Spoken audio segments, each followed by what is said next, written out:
Hello everyone, welcome back to another reading here. We are pretty much at the halfway point here through our 30-day challenge of reading the Bible. The Catholic Bible, that is. We are in 2 Chronicles, and we're going to be reading the entire book today, from beginning to end.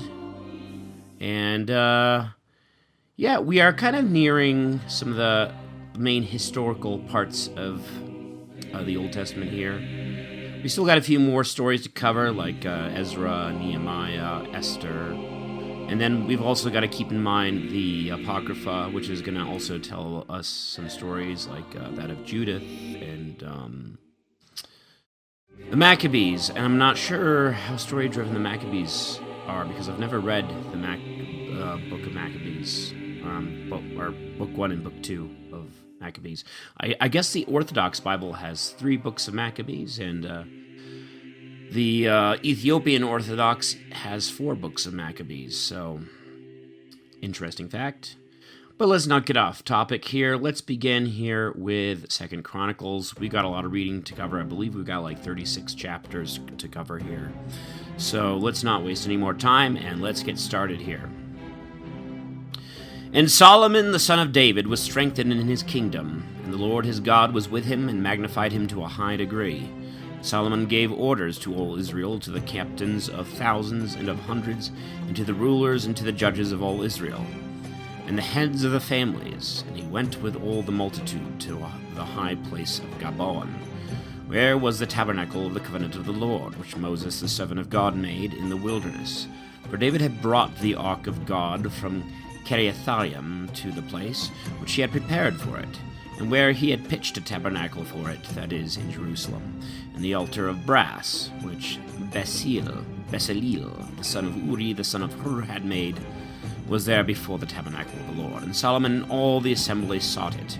Solomon went up thither to the brazen altar before the tabernacle of the covenant of the Lord, and offered up on it 1,000 victims. And behold, that night God appeared to him, saying, Ask what thou wilt, that I shall give thee. And Solomon said to God, Thou hast shown great kindness to my father David, and hast made me king in Israel.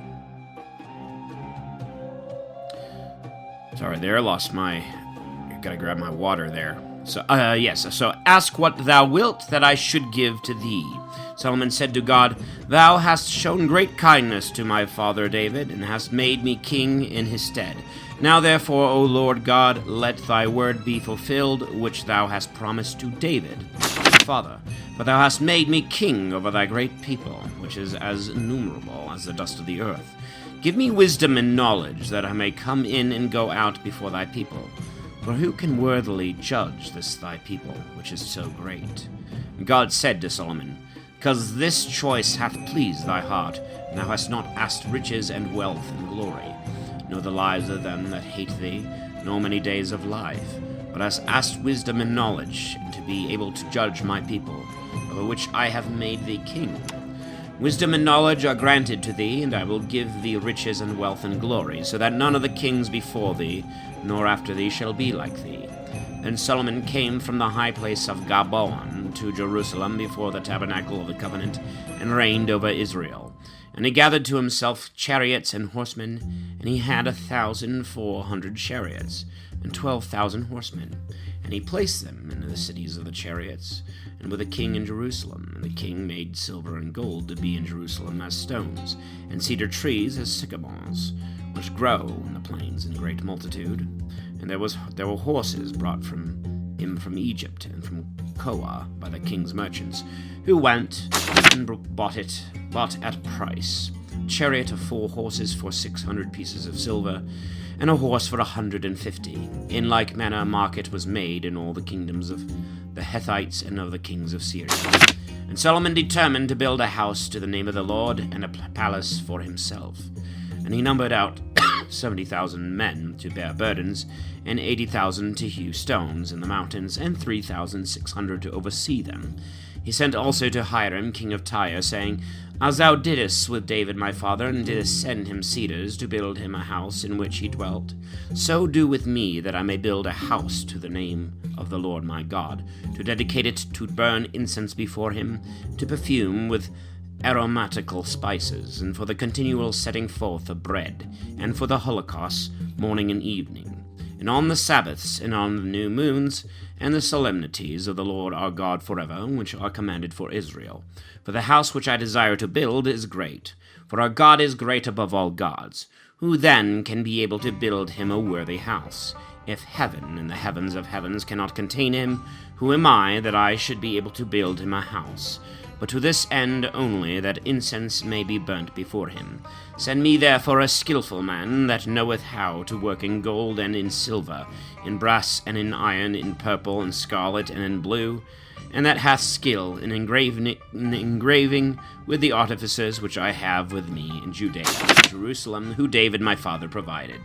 Send me also cedars and fir trees and pine trees from Libanus, for I know that thy servants are skillful in cutting timber in Libanus, and my servants shall be with thy servants, to provide me timber in abundance. For the house which I desire to build is to be exceedingly great and glorious. And I will give thy servants the workmen that are to cut down the trees for their food 20,000 cores of wheat, as many cores of barley, and 20,000 measures of wine, and 20,000 measures of oil. Hiram king of Tyre sent a letter to Solomon, saying, Because the Lord hath loved his people, therefore he hath made thee king over them. And he added, saying, Blessed be the Lord, the God of Israel, who made heaven and earth, and hath given to King David a wise and knowing son, endued with understanding and prudence, to build a house to the Lord, and a palace for himself. I therefore have sent thee my father Hiram, a wise and most skillful man, the son of a woman of the daughters of Dan, whose father was a Tyrian, who knoweth how to work in gold and in silver, in brass, and in iron, and in marble, and in timber, and purple also, and violet, and silk, and scarlet, and who knoweth to grave all sorts of graving, and to devise ingeniously all that there may be need of in the work of with thy artifices, and with the artifices of my lord David thy father. The wheat therefore, and the barley, and the oil, and the wine, which thou, my lord, hast promised, send to thy servants. We will cut down as many trees out of Libanus as thou shalt want, and will convey them in floats by sea to Joppa. And it will be thy part to bring them thence to Jerusalem. And Solomon numbered all the proselytes in the land of Israel after the numbering which David his father had made, and they were found 153,600. And he set 70,000 of them to carry burdens on their shoulders, and 80,000 to hew stones in the mountains, and 3,600 to be overseers of the work of the people. And Solomon began to build the house of the Lord in Jerusalem, in Mount Moriah, which had been shown to David his father, and the palace which David had prepared in the thrashing floor of Ornan the Jebusite. He began to build in the 2nd month, in the 4th year of his reign.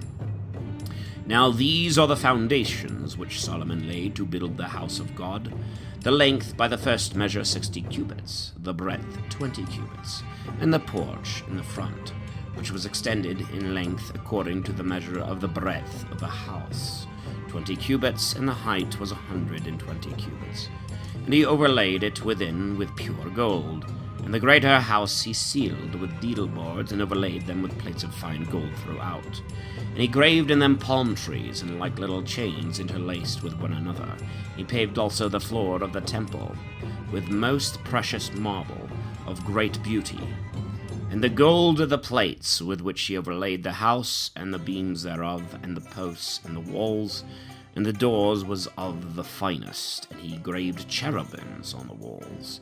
He made also the house of the Holy of Holies, the length of it according to the breadth of the temple, 20 cubits, and the breadth of it in like manner 20 cubits. And he overlaid it with plates of gold, amounting to about 600 talents. He made also nails of gold, and the weight of every nail was 50 sickles. The upper chambers also he overlaid with gold. He made also in the house of the Holy of Holies 2 cherubims of image work, and he overlaid them with gold. The wings of the cherubims were extended 20 cubits, so that one wing was 5 cubits long, and reached to the wall of the house, and the other was also 5 cubits long, and reached to the wing of the other cherub. In like manner, the wing of the other cherub was 5 cubits long, and reached to the wall, And his other wing was 5 cubits long and touched the wing of the other cherub. So the wings of the 2 cherubims were spread forth and were extended 20 cubits, and they stood upright on their feet, and their faces were turned toward the house without. He made also a veil of violet, purple, scarlet, and silk, and wrought it in its cherubims. He made also before the doors of the temple 2 pillars, which were 5 and 30 cubits high, and their chapiters were 5 cubits. He made also, as it were, like little chains in the oracle, and he put them on the heads of the pillars, and 100 pomegranates, which he put between the little chains. These pillars he put at the entrance of the temple, one on the right hand and the other on the left. That which was on the right hand he called Jachin, and that on the left hand Booth. He made also an altar of brass 20 cubits long and 20 cubits broad and 10 cubits high, also a molten sea of 10 cubits from brim to brim, round in compass. It was 5 cubits high, and a line of 30 cubits compassed it around about, and under it there was the likeness of oxen, and certain engravings on the outside of 10 cubits compassed the belly of the sea, as it were with 2 rows. And the oxen were cast, and the sea itself was set upon the 12 oxen, 3 of which looked toward the north, and the other 3 toward the west, another 3 toward the south, and the other 3 that remained toward the east, and the sea stood upon them, and the hinder parts of the oxen were inward under the sea. Now the thickness of it was a handbreadth, and the brim of it was like the brim of a cup, or of a crisped lily, and it held 3,000 measures. He had also 10 lavers. And he see 5 on the right hand, and 5 on the left, to wash in them all such things as they mere to offer for holocausts, but the sea was for the priests to wash in. And he made 10 golden candlesticks, according to the form which they were commanded to be made by, and he set them in the temple, 5 on the right hand and 5 on the left. Moreover, also 10 tables, and he set them in the temple, 5 on the right side and 5 on the left. Also 100 bowls of gold. He made also the court of the priests, and a great hall, and doors in the hall which he covered with brass. And he set the sea on the right side, over against the east toward the south. And Hiram made cauldrons, and flesh hooks, and bowls, and finished all the king's work in the house of God. That is to say, the 2 pillars, and the 2 pommels, and the chapiters, and the network to cover the chapiters over the pommels, 400 pomegranates, and 2 wreaths of network, so that 2 rows of pomegranates were joined to each wreath to cover the pommels and the chapiters of the pillars. He made also bases and lavers, which he set upon the bases, 1 sea and 12 oxen under the sea, and the cauldrons and flesh hooks and bowls. All the vessels did Hiram his father make for Solomon in the house of the Lord of the finest brass. In the country near the Jordan did the king cast them, in a clay ground between Sukkot and Saradatha. And the multitude of vessels was innumerable, so that the weight of the brass was not known. And Solomon made all the vessels for the house of God, and the golden altar, and the tables upon which were the leaves of proposition, the candlesticks also of most pure gold, with their lamps to give light before the oracle, according to the manner, and certain flowers and lamps and golden tongs. All were made of the finest gold, the vessels also for the perfumes, and the censers, and the bowls, and the mortars of pure gold. And he graved the doors of the inner temple, that is, for the Holy of Holies. And the doors of the temple without were of gold, and thus all the work was finished, which Solomon made in the house of the Lord. Then Solomon brought in all the things that David his father had vowed, the silver and the gold and all the vessels he put among the treasures of the house of God. And after this he gathered together the ancients of Israel, and all the princes of the tribes, and the heads of the families of the children of Israel to Jerusalem, to bring the ark of the covenant of the Lord out of the city of David, which is Sion. And all the men of Israel came to the king in the solemn day of the 7th month. When all the ancients of Israel were come, the Levites took up the ark, and brought it in, together with all the furniture of the tabernacle. And the priests with the Levites carried the vessels of the sanctuary, which were in the tabernacle.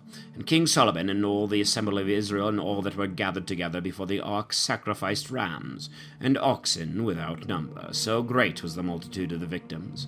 And the priests brought in the ark of the covenant of the Lord into its place, that is, to the oracle of the temple, and to the Holy of Holies under the wings of the cherubims, so that the cherubims spread their wings over the place in which the ark was set, and covered the ark itself and its staves.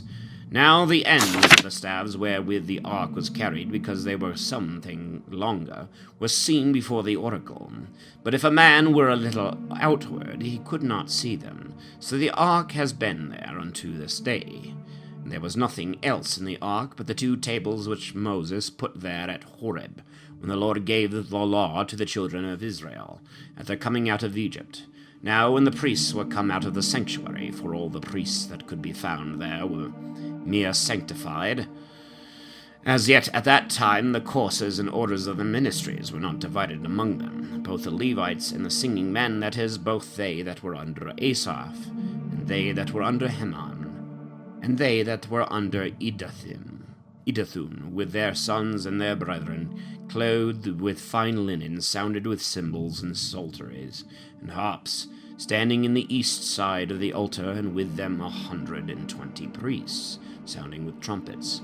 So when they all sounded together, both with trumpets and voice, and cymbals and organs, and with divers kind of musical instruments, and lifted up their voice on high, the sound was heard afar off, so that when they began to praise the Lord, and to say, Give glory to the Lord, for he is good, for his mercy endureth forever, the house of God was filled with a cloud.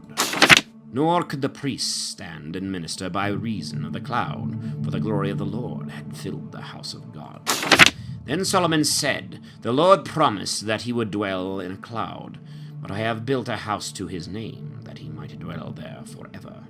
And the king turned his face, and blessed all the multitude of Israel.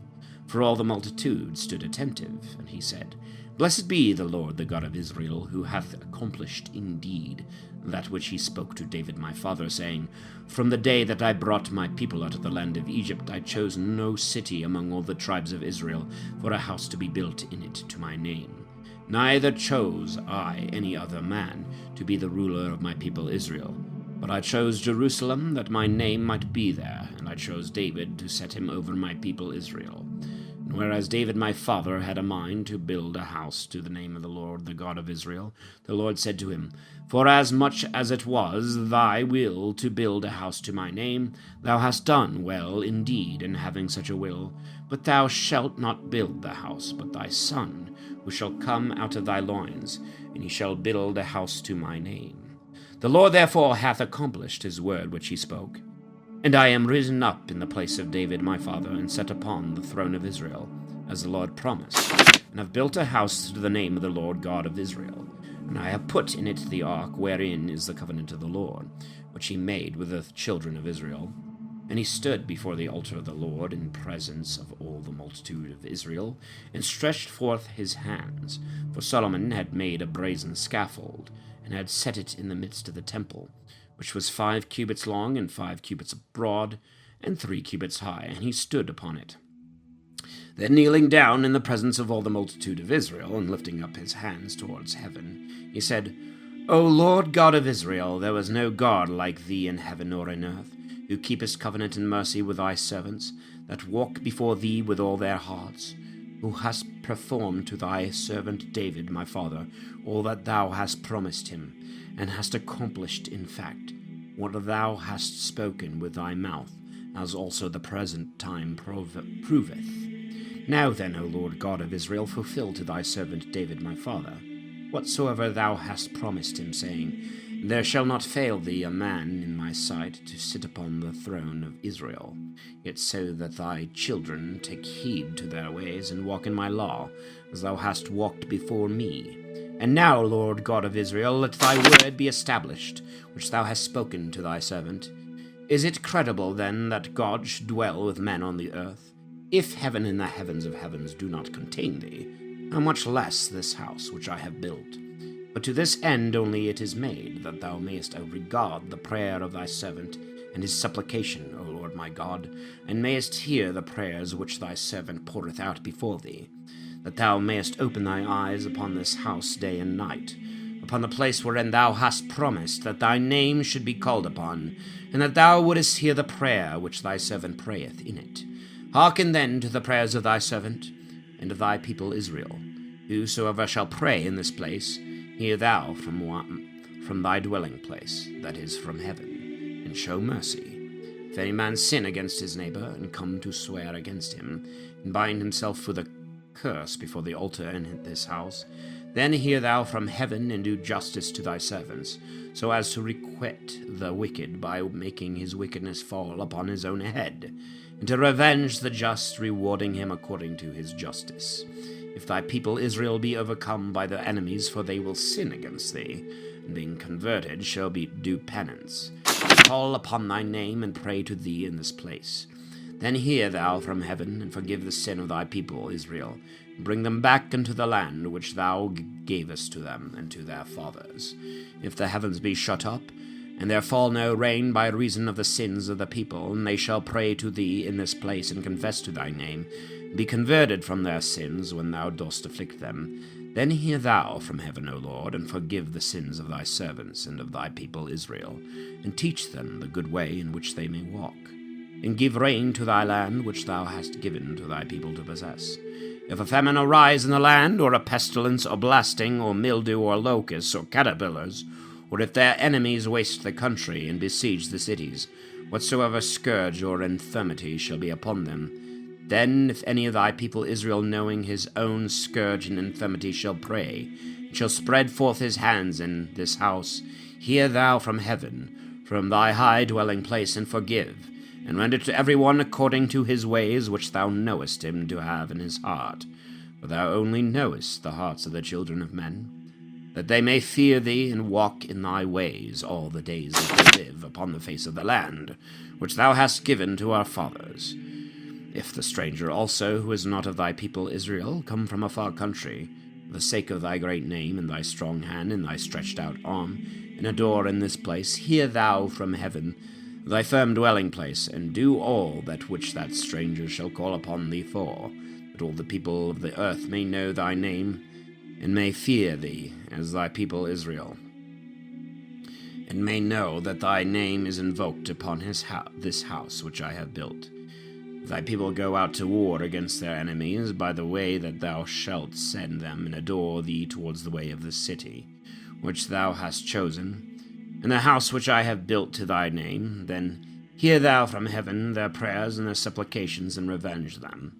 And if they sin against thee, for there is no man that sinneth not, and thou be angry with them, and deliver them up to their enemies, and they lead them away captive to a land either afar off or near at hand, and if they be converted in their heart in the land to which they were led captive, and do penance, and pray to thee in the land of their captivity, saying, We have sinned, we have done wickedly, we have dealt unjustly, and return to thee with all their heart and with all their soul, in the land of their captivity to which they were led away, and adore thee towards the way of their own land which thou gavest their fathers, and of the city which thou hast chosen, and the house which I have built to thy name, then hear thou from heaven, that is, from thy firm dwelling place, their prayers, and do judgment, and forgive thy people, although they have sinned.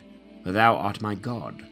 Let thy eyes, I beseech thee, be open, and let thy ears be attentive to the prayer that is made in this place. Now therefore arise, O Lord God, into thy resting place. Thou, in the ark of thy strength, let thy priests, O Lord God, put on salvation, and thy saints rejoice in good things. O Lord God, turn not away the face of thy anointed. Remember the mercies of David thy servant. And when Solomon had made an end of his prayer, fire came down from heaven, and consumed the holocausts and the victims, and the majesty of the Lord filled the house. Neither could the priests enter into the temple of the Lord, because the majesty of the Lord had filled the temple of the Lord. Moreover, all the children of Israel saw the fire coming down, and the glory of the Lord upon the house. And falling down with their faces to the ground upon the stone pavement, they adored and praised the Lord, because he is good, because his mercy endureth forever. And the king and all the people sacrificed victims before the Lord. And King Solomon offered a sacrifice of 22,000 oxen, and 120,000 rams.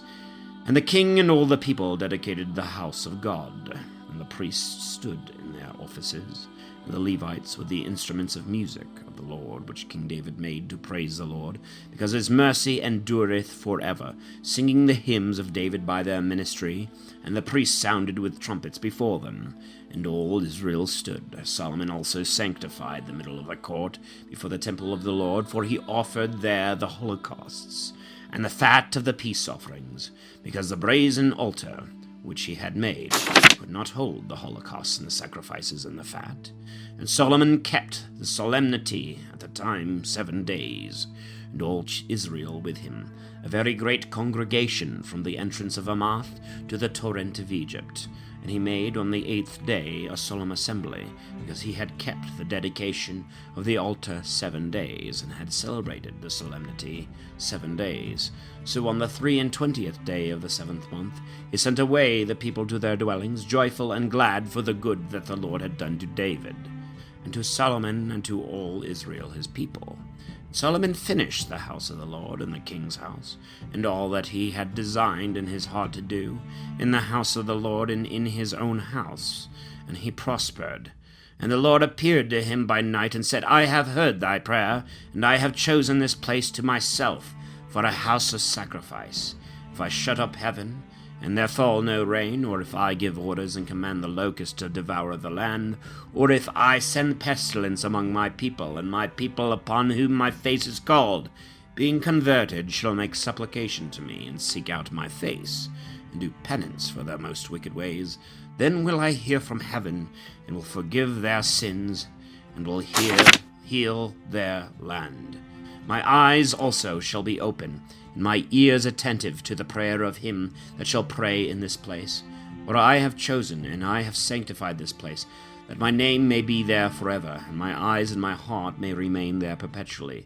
And as for thee, if thou walk before me, as David thy father walked, and do according to all that I have commanded thee, and keep my justices and my judgments, I will raise up the throne of thy kingdom, as I promised to David thy father, saying, There shall not fail thee a man of thy stock to be ruler in Israel. But if you turn away and forsake my justices, my commandments which I have set before you, and shall go and serve strange gods, and adore them, I will pluck you up by the root out of my land which I have given you, and this house which I have sanctified to my name I will cast away from before my face, and will make it a byword, and an example among all nations. And this house shall be for a proverb to all that pass by, and they shall be astonished and say, Why hath the Lord done thus to this land and to this house? And they shall answer, Because they forsook the Lord, the God of their fathers, who brought them out of the land of Egypt, and laid hold on strange gods, and adored them and worshipped them. Therefore all these evils are come upon them.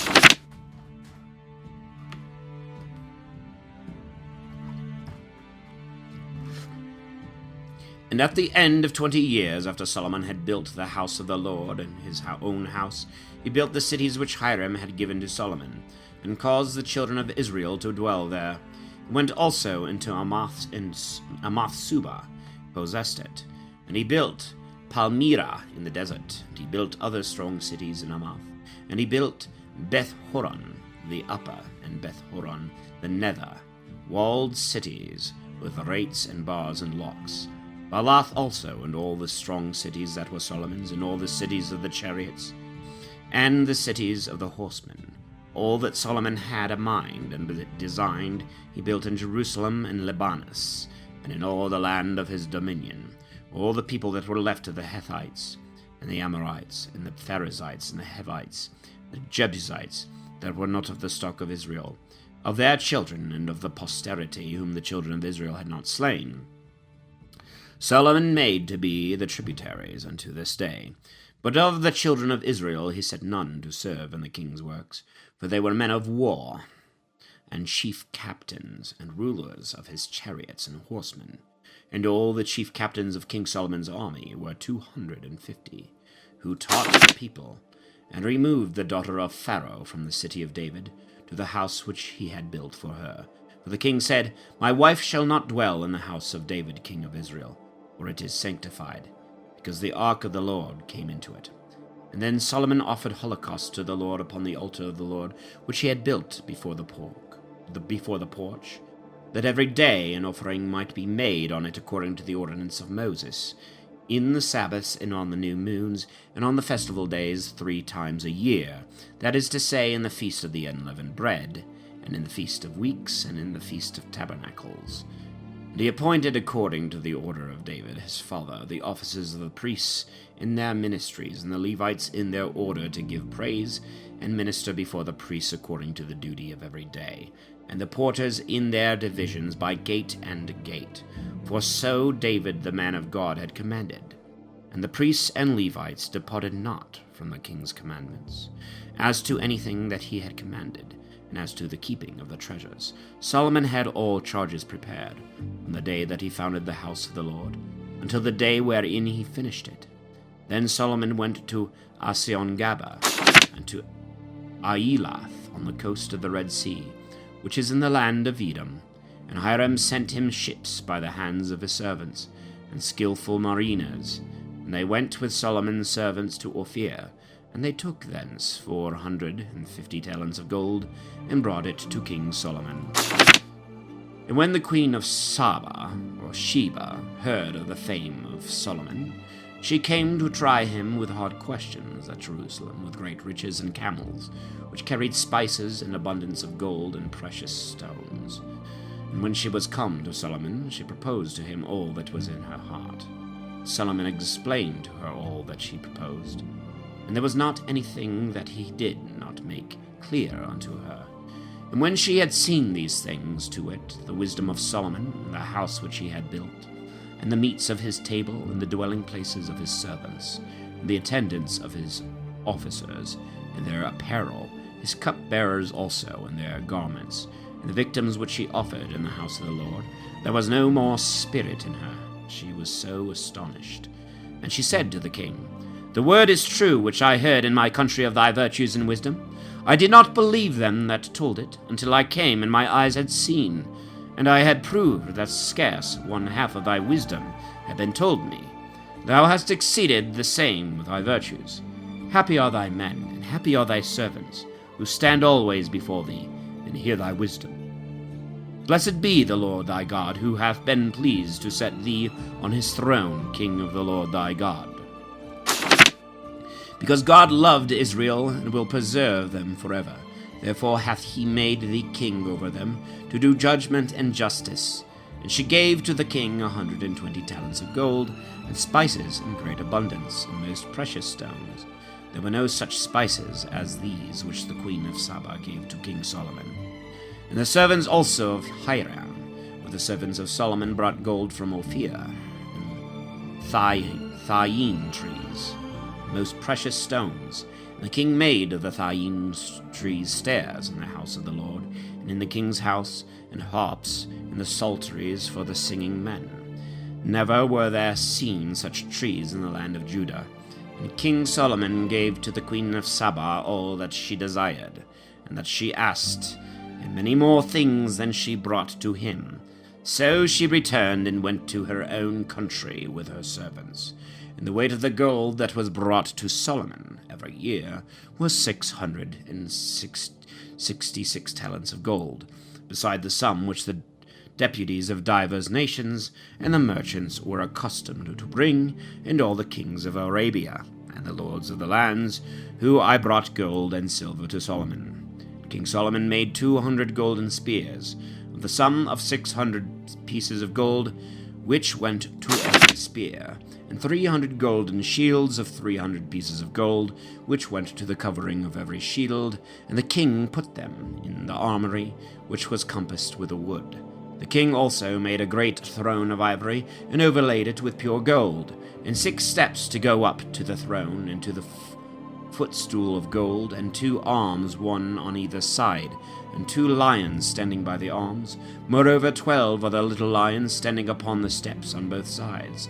There was not such a throne in any kingdom, and all the vessels of the king's table were of gold, and the vessels of the house of the forest of Libanus were of the purest gold, for no account was made of silver in those days. For the king's ships went to Tharsis with the servants of Hiram once in 3 years, and they brought thence gold and silver and ivory, and apes and peacocks. And Solomon was magnified above all the kings of the earth for riches and glory. And all the kingdoms of the earth desired to see the face of Solomon, that they might hear the wisdom which God had given in his heart. And every year they brought him presents, vessels of silver, and of gold, and garments, and armor, and spices, and horses, and camels. And Solomon had 40,000 horses in the stables, and 12,000 chariots and horsemen. And he placed them in the cities of the chariots, where the king was in Jerusalem. And he exercised authority over all the kings from the river Euphrates to the land of the Philistines and to the borders of Egypt. And he made silver as plentiful in Jerusalem as stones, and cedars as common as the sycamores which grow in the plains. And horses were brought to him out of Egypt and out of all countries. Now the rest of the acts of Solomon, first and last, are written in the words of Nathan the prophet, and in the books of Ahias the Silonite, and in the vision of Addo the seer against Jeroboam the son of Nebat. And Solomon reigned in Jerusalem over all Israel 40 years, and he slept with his fathers, and they buried him in the city of David. And Rehoboam his son reigned in his stead.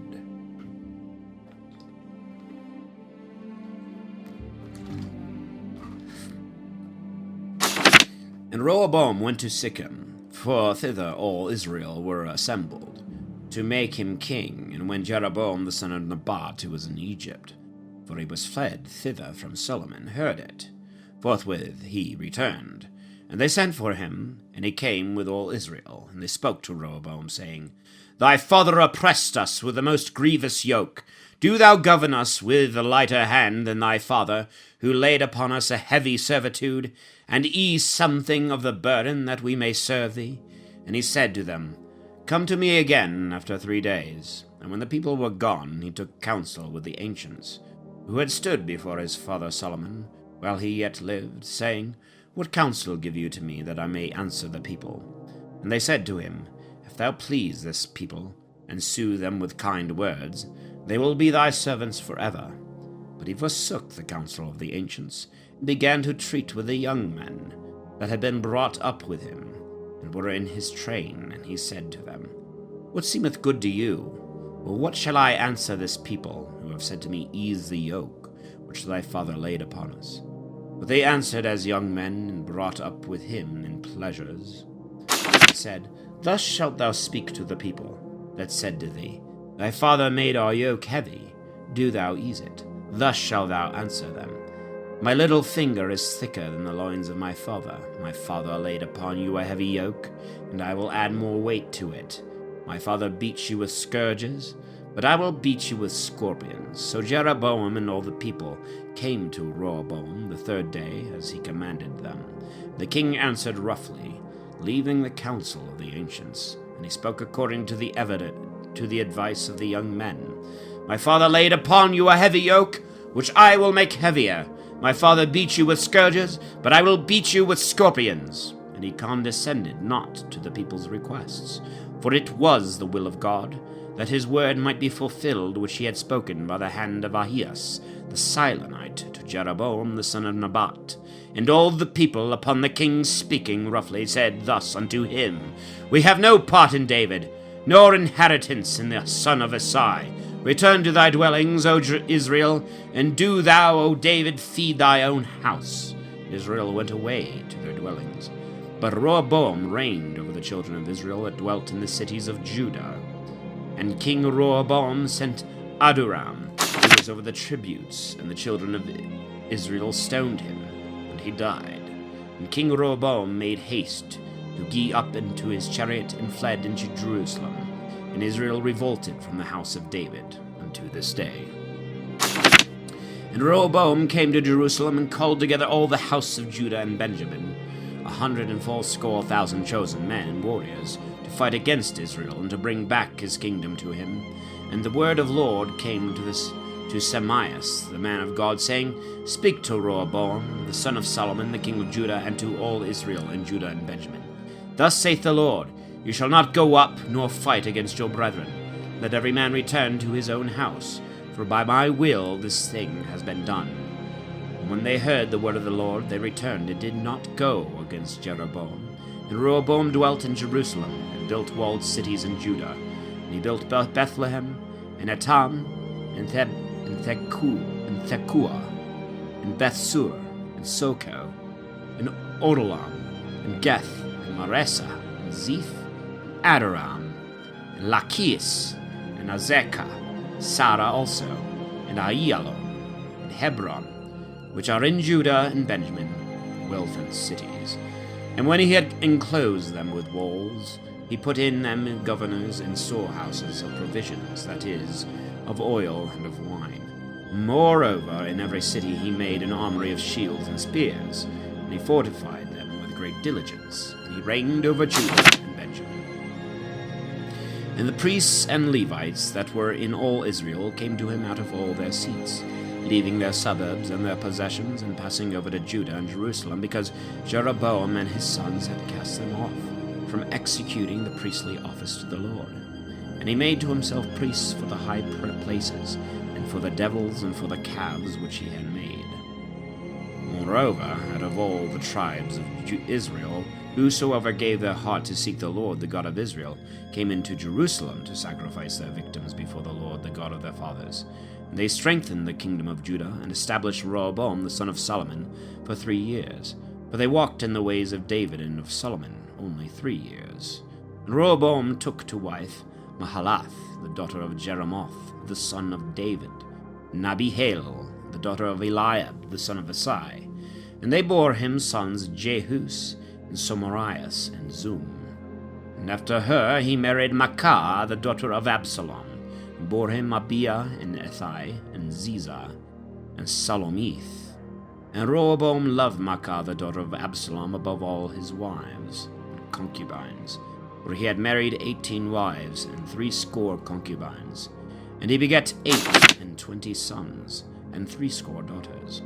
But he put at the head of them Abiah, the son of Maacah, to be the chief ruler over all his brethren, for he meant to make him king, because he was wiser and mightier than all his sons. And in all the countries of Judah and of Benjamin, and in all the walled cities, he gave them provisions in abundance, and he sought many wives.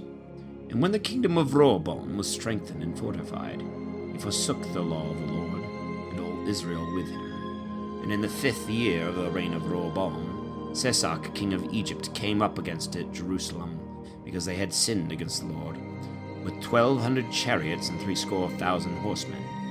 The people were without number that came with him out of Egypt, to wit, Libyans, and Troglodytes, and Ethiopians. And he took the strongest cities in Judah, and came to Jerusalem. And Shemaiah the prophet came to Rehoboam and to the princes of Judah that were gathered together in Jerusalem, fleeing from Shishak. And he said to them, Thus saith the Lord, You have left me, and I have left you in the hand of Shishak. And the princes of Israel and the king, being in consternation, said, The Lord is just. And when the Lord saw that they were humbled, the word of the Lord came to Shemaiah, saying, Because they are humbled, I will not destroy them, and I will give them a little help, and my wrath shall not fall upon Jerusalem by the hand of Shishak. But yet they shall serve him, that they may know the difference between my service and the service of the kingdom of the earth.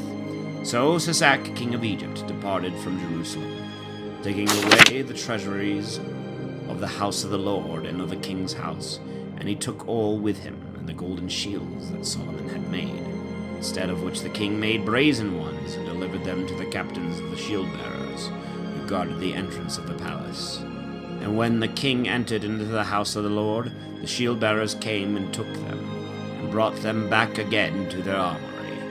But yet because they were humbled, the wrath of the Lord turned away from them. They were not utterly destroyed, for even in Judah there were found good works. King Rehoboam, therefore, was strengthened in Jerusalem and reigned. He was 41 years old when he began to reign, and he reigned 17 years in Jerusalem, the city which the Lord chose out of all the tribes of Israel to establish his name there. And the name of his mother was Naamah, an Ammonitess, but he did evil and did not prepare his heart to seek the Lord.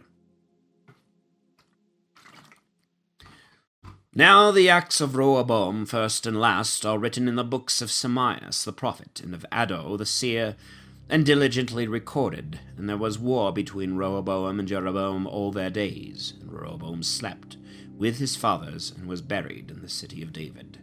And Abiah his son reigned in his stead. In the 18th year of King Jeroboam, Abiah reigned over Judah. 3 years he reigned in Jerusalem, and his mother's name was Micaiah, the daughter of Uriel of Gabaa. And there was war between Abiah and Jeroboam. And when Abiah had begun battle, and had with him 400,000 most valiant and chosen men, Jeroboam put his army in array against him, 800,000 men, who were also chosen and most valiant for war. And Abiah stood upon Mount Semeron, which was in Ephraim, and said, Hear me, O Jeroboam and all Israel. Do you not know that the Lord God of Israel gave to David the kingdom over Israel forever, to him to do his sons by a covenant of salt? Jeroboam the son of Nebat, the servant of Solomon, the son of David, rose up and rebelled against his Lord. And there were gathered to him vain men and children of Belial, and they prevailed against Rehoboam the son of Solomon, for Rehoboam was unexperienced and of a fearful heart, and could not resist them. Now you say that you are able to withstand the kingdom of the Lord, which he possesseth by the sons of David, and you have a great multitude of people and golden calves, which Jeroboam hath made you for gods, and you have cast out the priests of the Lord, the sons of Aaron and the Levites, and you have made you priests like all the nations of the earth. Whosoever cometh and consecrateth his hand with a bullock of the herd and with 7 rams is made a priest of those who are no gods. But the Lord is our God, whom we forsake not. And the priests who minister to the Lord are the sons of Aaron, and the Levites are in their order. And they offer holocausts to the Lord every day, morning and evening, and incense made according to the ordinance of the law. And the leaves are set forth on a most clean table, and there is with us the golden candlestick, and the lamps thereof to be lighted, always in the evening. For we keep the precepts of the Lord our God, whom you have forsaken. Therefore God is the leader in our army, and his priests who sound with trumpets, and resound against you, O children of Israel. Fight not against the Lord, the God of your fathers, for it is not good for you. While he spoke these things, Jeroboam caused an amusement to come about behind him, and while he stood facing the enemies, he encompassed Judah, who perceived it not with his army. And when Judah looked back, they saw the battle coming upon them both before and behind, and they cried to the Lord, and the priests began to sound with the trumpets. And all the men of Judah shouted, and behold, when they shouted, God terrified Jeroboam, and all Israel that stood against Abiah and Judah. And the children of Israel fled before Judah, and the Lord delivered them into their hand. And Abiah and his people slew them with a great slaughter. And there fell wounded of Israel 500,000 valiant men. And the children of Israel were brought down at that time, and the children of Judah were exceedingly strengthened, because they had trusted in the Lord, the God of their fathers. And Abiah pursued after Jeroboam, and took cities from him, Bethel and her daughters, and Jesana with her daughters, Ephron also and her daughters. Jeroboam was not able to resist any more in the days of Abiah, and the Lord struck him, and he died. But Abiah, being strengthened in his kingdom, took 14 wives, and begot 22 sons, and 16 daughters. And the rest of the acts of Abiah, and of his ways and works, are written diligently in the book of Addo the prophet. And Abiah slept with his fathers, and they buried him in the city of David.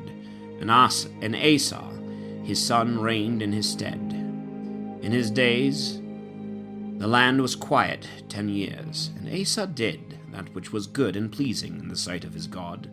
And he destroyed the altars of foreign worship and the high places, and broke the statues and cut down the groves. And he commanded Judah to seek the Lord, the God of their fathers, and to do the law and all the commandments. And he took away out of all the cities of Judah the altars and temples, and reigned in peace.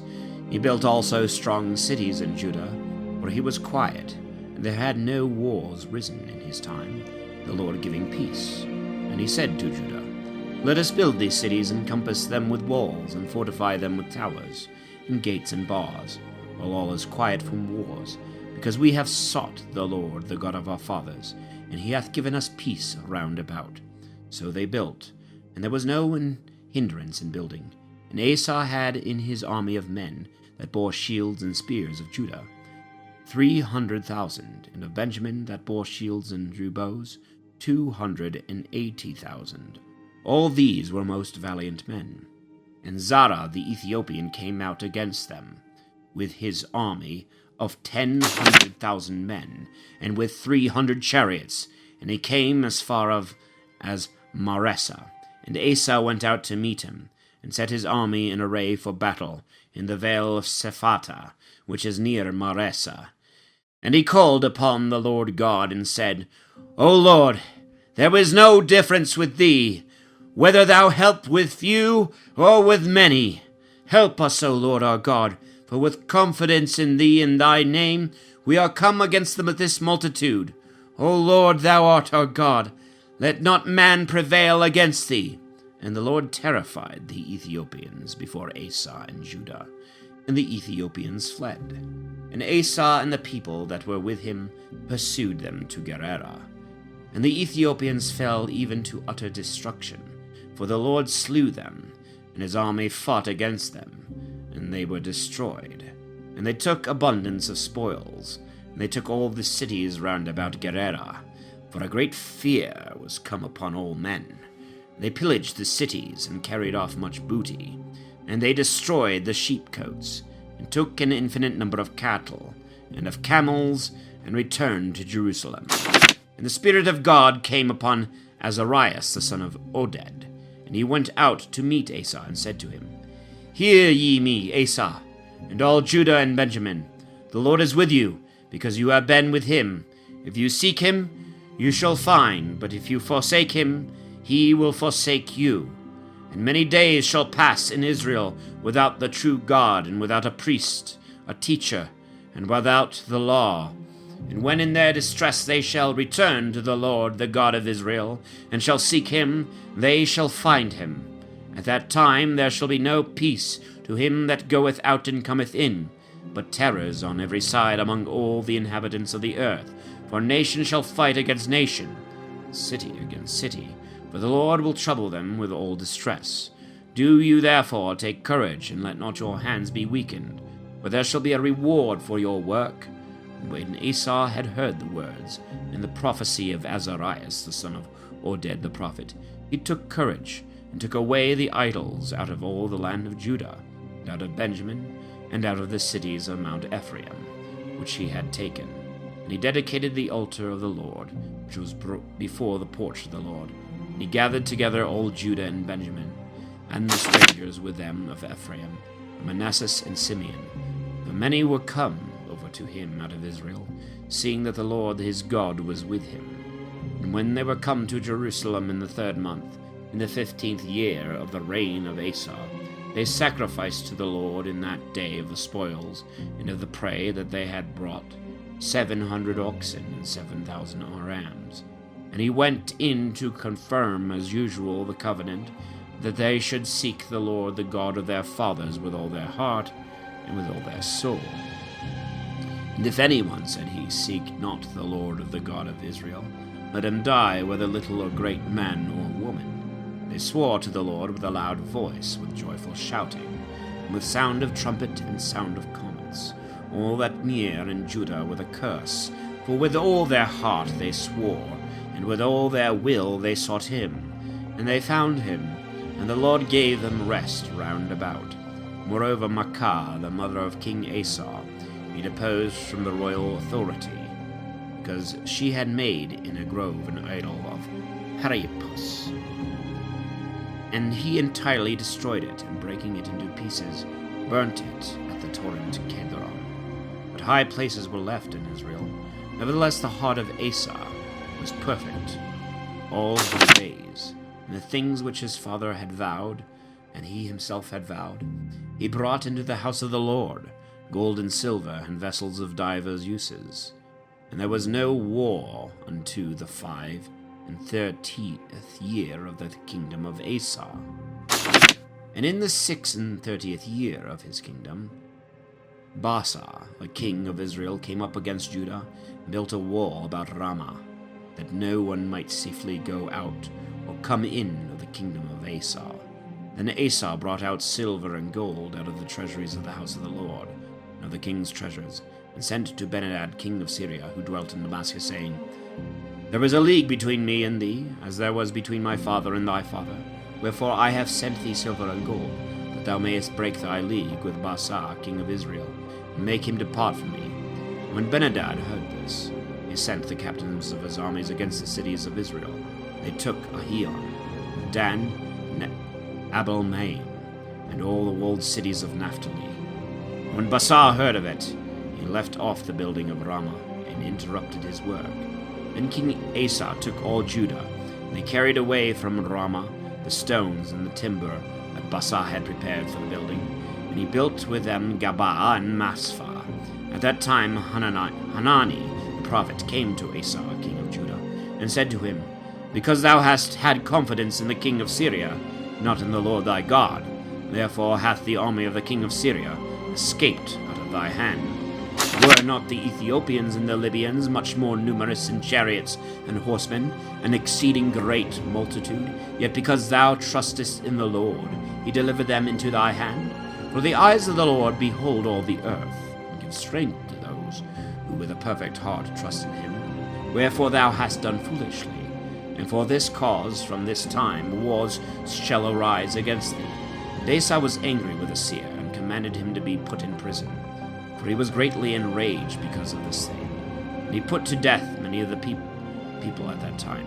But the works of Asa, the first and the last, are written in the book of the kings of Judah and Israel. And Asa fell sick in the 39th year of his reign, of a most violent pain in his feet. Yet in his illness he did not seek the Lord, but rather trusted in the skill of physicians. And he slept with his fathers, and he died in the 41st year of his reign. And they buried him in his own sepulchre, which he had made for himself in the city of David. And they laid him on his bed full of spices and odoriferous ointments, which were made by the art of the perfumers, and they burnt them over him with very great pomp. And Jehoshaphat his son reigned in his stead, and grew strong against Israel. And he placed numbers of soldiers in all fortified cities of Judah. And he put garrisons in the land of Judah and in the cities of Ephraim, which Asa his father had taken. And the Lord was with Jehoshaphat, because he walked in the first ways of David his father, and trusted not in Baalim, but in the God of his father, and walked in his commandments, and not according to the sins of Israel. And the Lord established the kingdom in his hand, and all Judah brought presents to Jehoshaphat. And he acquired immense riches and much glory. When his heart had taken courage for the ways of the Lord, he took away also the high places and the groves out of Judah. And in the 3rd year of his reign, he sent of his princes Benahel and Abdias, and Zacharias and Nathaniel, and Micaias to teach in the cities of Judah, and with them the Levites, Semeas, Nathanias, and Zabadias, and Asiel, and Semiramoth, and Jonathan, and Adonias, and Tobias, and Tobadonias Levites, and with them Elisama, and Joram priests. And they taught the people in Judah, having with them the book of the law of the Lord. And they went about all the cities of Judah, and instructed the people. The fear of the Lord came upon all the kingdoms of the lands that were around about Judah, and they durst not make war against Jehoshaphat. The Philistines also brought presents to Jehoshaphat in tribute and silver. The Arabians brought him cattle, 7,700 rams, and as many he-goats. Jehoshaphat grew and became exceedingly great, and he built in Judah houses like towers and walled cities. And he prepared many works in the cities of Judah, and he had warriors and valiant men in Jerusalem, of whom this is the number of the houses and families of every one. In Judah, captains of the army, Adnos the chief, with him 300,000 most valiant men. After him, Johanan the captain, and with him 280,000. And after him was Amasias the son of Zechri, consecrated to the Lord, and with him were 200,000 valiant men. After him was Eliada, valiant in battle, and and with him 200,000 armed with bow and shield. After him also was Jozabad, and with him 180,000 ready for war. All these were at the hand of the king, beside others, whom he had put in the walled cities in all Judah. Now Jehoshaphat was rich and very glorious, and was joined by affinity to Ahab. He went down to him after some years to Samaria, and Ahab at his coming killed sheep and oxen in abundance for him, and the people that came with him. And he persuaded him to go up to Ramoth-Galad. And Ahab king of Israel said to Jehoshaphat, king of Judah, Come with me to Ramoth-Galad. And he answered him, Thou art as I am, and my people as thy people. We will be with thee in the war. Jehoshaphat said to the king of Israel, Inquire, I beseech thee, at present the word of the Lord. So the king of Israel gathered together of the prophets 400 men. And he said to them, Shall we go together, of the prophets 400 men? And he said to them, Shall we go to Ramoth-Galad to fight, or shall we forbear? But they said, Go up, and God will deliver it into the king's hand. And Jehoshaphat said, Is there not here a prophet of the Lord, that we may inquire also of him? And the king of Israel said to Jehoshaphat, There is one man of whom we may ask the will of the Lord, but I hate him, for he never prophesieth good to me, but always evil. And it is Micaias the son of Jemlah. Jehoshaphat said, Speak not thus, O king. And the king of Israel called one of the eunuchs, and said to him, Call quickly Micaias the son of Jemlah. Now the king of Israel and Jehoshaphat king of Judah both sat in their thrones, clothed in royal robes, and they sat in the open court by the gate of Samaria, and all the prophets prophesied before them. And Zedekias, the son of Kenana, made him horns of iron, and said, Thus saith the Lord, With these shalt thou push Syria, till thou destroy it. And all the prophets prophesied in like manner, and said, Go up to Ramoth-Galad, and thou shalt prosper, and the Lord will deliver them into the king's hand. And the messenger that went to call Micaiah said to him, Behold, the words of all the prophets with one mouth declare good to the king. I beseech thee, therefore, let not thy word disagree with him, and speak thou also good success. And Micaiah answered him, As the Lord liveth, whatsoever my God shall say to me, that will I speak. So we came to the king, and the king said to him, Micaiah, shall we go to Ramoth-Galad to fight, or forbear? And he answered him, Go up, for all shall succeed prosperously. The enemies shall be delivered into your hands. And the king said, I adjure thee again and again to say nothing but the truth to me, in the name of the Lord. Then he said, I saw all Israel scattered in the mountains, like sheep without a shepherd. And the Lord said, These have no masters. Let every man return to his own house in peace. And the king of Israel said to Jehoshaphat, Did I not tell thee that this man would not prophesy me any good but evil? Then he said, Hear ye therefore the word of the Lord. I saw the Lord sitting on his throne, and all the army of heaven standing by him on the right hand and on the left. And the Lord said, Who shall deceive Ahab king of Israel, that it may go up and fall in Ramoth-Galad? And when one spoke in this manner, and another otherwise, there came forth a spirit, and stood before the Lord, and said, I will deceive him. And the Lord said to him, By what means wilt thou deceive him? And he answered, I will go out and be a lying spirit in the mouth of all his prophets. And the Lord said, Thou shalt deceive and shalt prevail. Go out and do so. Now therefore, behold, the Lord hath put a spirit of lying in the mouth of all thy prophets, and the Lord hath spoken evil against thee. And Zedekias the son of Kenana came and struck Micaiah on the cheek, and said, Which way went the Spirit of the Lord from me to speak to thee? Micaiah said, Thou thyself shalt see in that day, when thou shalt go in from chamber to chamber to hide thyself.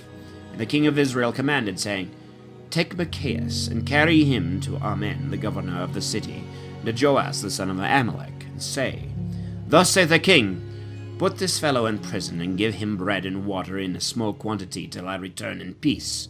Micaiah said, If thou return in peace, the Lord hath not spoken by me. And he said, Hear all ye people. So the king of Israel and Jehoshaphat king of Judah went up to Ramoth-Galad. The king of Israel said to Jehoshaphat, I will change my dress, and so I will go to the battle. But put thou on thy own garments. And the king of Israel, having changed his dress, went to the battle. Now the king of Syria had commanded the captains of his cavalry, saying, Fight ye not with small or great, but with the king of Israel only. So when the captains of the cavalry saw Jehoshaphat, they said, This is the king of Israel. And they surrounded him to attack him. But he cried to the Lord, and he helped him, and turned them away from him. For when the captains of the cavalry saw that he was not the king of Israel, they left him. And it happened that one of the people shot an arrow at a venture, and struck the king of Israel between the neck and the shoulders. And he said to his chariot men, Turn thy hand, and carry me out of the battle, for I am wounded. And the fight was ended that day, but the king of Israel stood in his chariot against the Syrians until the evening, and died at the sunset. And Jehoshaphat king of Judah returned to his house in peace to Jerusalem. And Jehu the son of Hanani the seer met him, and said to him, Thou helpest the ungodly, and thou art joined in friendship with them that hate the Lord. Therefore thou didst answer indeed the wrath of the Lord. What good works are found in thee, because thou hast taken away the groves out of the hand of Judah, and hast prepared thy heart to seek the Lord, the God of thy fathers. And Jehoshaphat dwelt at Jerusalem, and he went out again to the people from Beersheba to Mount Ephraim, and brought them back to the Lord, the God of their fathers. And he set judges of the land in all the fenced cities of Judah, in every place. And charging the judges, he said, Take heed what you do, for you exercise not the judgment of man, but of the Lord. And whatsoever you judge, it shall redound to you. Let the fear of the Lord be with you, and do all things with diligence. For there is no iniquity with the Lord of God, our God, nor respect of persons, no desire of gifts. In Jerusalem also Jehoshaphat appointed Levites, and priests and chiefs of the families of Israel, to judge the judgment and the cause of the Lord for the inhabitants thereof.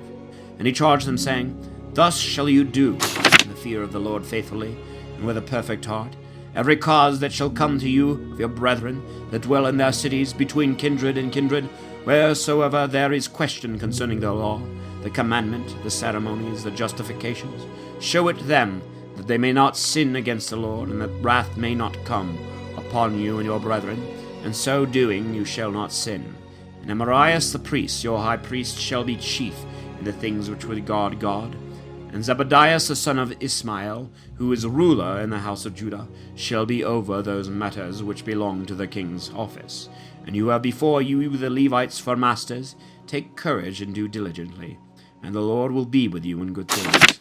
After this the children of Moab and the children of Ammon, and with them of the Ammonites, were gathered together to fight against Jehoshaphat. And there came messengers, and told Jehoshaphat, saying, There cometh a great multitude against thee from beyond the sea, and out of Syria. And behold, they are in Asasonathamar, which is En-gadi.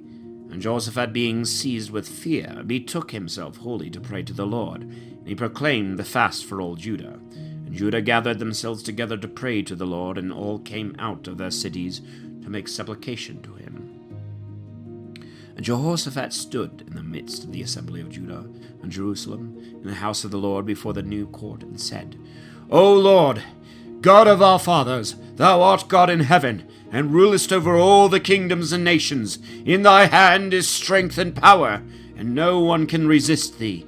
Didst not thou, our God, kill all the inhabitants of this land before thy people Israel, and gavest to the seed of Abraham thy friend forever? And they dwelt in it, and built in it a sanctuary to thy name, saying, If evils fall upon us, the sword of judgment, or pestilence, or famine, we will stand in thy presence before this house, in which thy name is called upon, and we will cry to thee in our afflictions, and thou wilt hear and save us. Now therefore, behold, the children of Ammon and of Moab, and Mount Seir, through whose lands thou didst not allow Israel to pass, when they came out of Egypt. But they turned aside from them, and slew them not. Do the contrary, and endeavor to cast us out of the possession which thou hast delivered to us. O our God, wilt thou not then judge them? As far as we have not strength enough to be able to resist this multitude which cometh violently upon us. But as we know not what to do, we can only turn our eyes to thee. And all Judah stood before the Lord with their little ones, and their wives, and their children. And Jaziel, the son of Zechariah, the son of Benanias, the son of Jehiel, the son of Mathanias, a Levite of the sons of Asaph, was there, upon whom the Spirit of the Lord came in the midst of the multitude. And he said, Attend ye, all Judah, and you that dwell in Jerusalem, and thou, King Jehoshaphat. Thus saith the Lord to you, Fear ye not, and be not dismayed at this multitude, for the battle is not yours, but God's. Tomorrow you shall go down against them, for they will come up by the ascent named Cis, and you shall find them at the head of the torrent, which is over against the wilderness of Jeruel. It shall not be you that shall fight, but only stand with confidence, and you shall see the help of the Lord over you, O Judah and Jerusalem. Fear ye not, nor be you dismayed. Tomorrow you shall go out against them, and the Lord will be with you. Then Jehoshaphat and Judah and all the inhabitants of Jerusalem fell flat on the ground before the Lord and adored him. And the Levites of the sons of Kath and of the sons of Korah praised the Lord of Israel with a loud voice on high. And they rose early in the morning and went out through the desert of Tekoa. As they were marching, Jehoshaphat, standing in the midst of them, said, Hear me, ye men of Judah, and all the inhabitants of Jerusalem. Believe in the Lord your God, and you shall be secure. Believe his prophets, and all things shall succeed well. And he gave counsel to the people, and appointed the singing men of the Lord to praise him by their companies, and to go before the army, and with one voice to say, Give glory to the Lord, for his mercy endureth forever. And when they began to sing praises, the Lord turned their ambushments upon themselves, that is to say, of the children of Ammon, and of Moab, and of Mount Seir, who were come out to fight against Judah, and they were slain. The children of Ammon and of Moab rose up against the inhabitants of Mount Seir, to kill and destroy them. When they had made an end of them, they turned also against one another, and destroyed one another.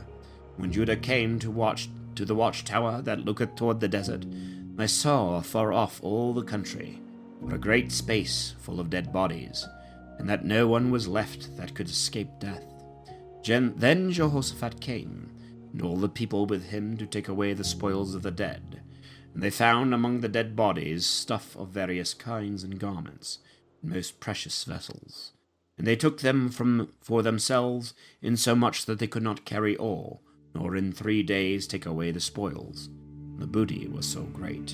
And on the 4th day they were assembled in the valley of blessing, for there they blessed the Lord, and therefore they called that place the valley of blessing until this day. And every man of Judah and the inhabitants of Jerusalem returned, and Jehoshaphat at their head, into Jerusalem with great joy, because the Lord had made them rejoice over their enemies.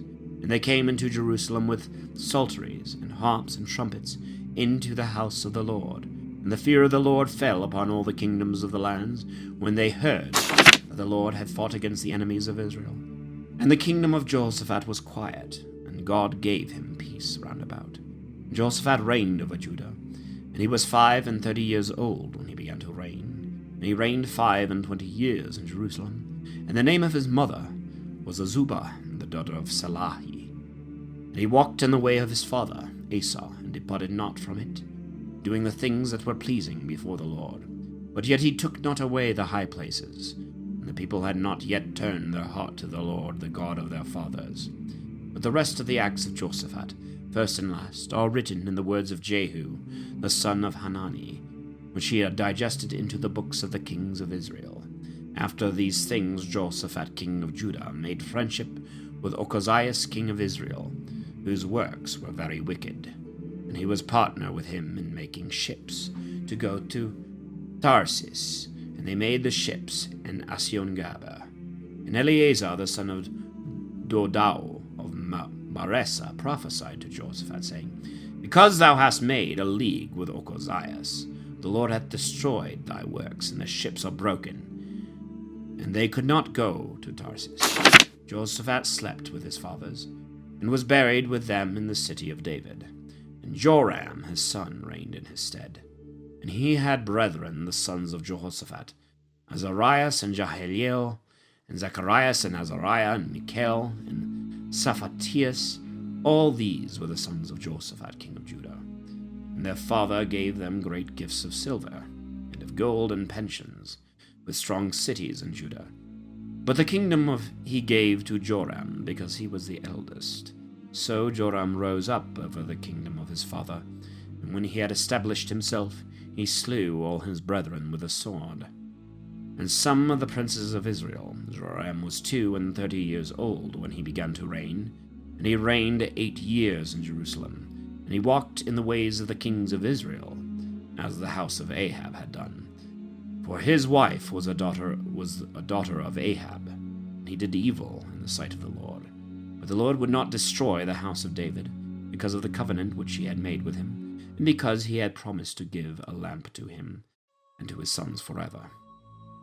In those days Edom revolted from being subject to Judah, and made themselves a king.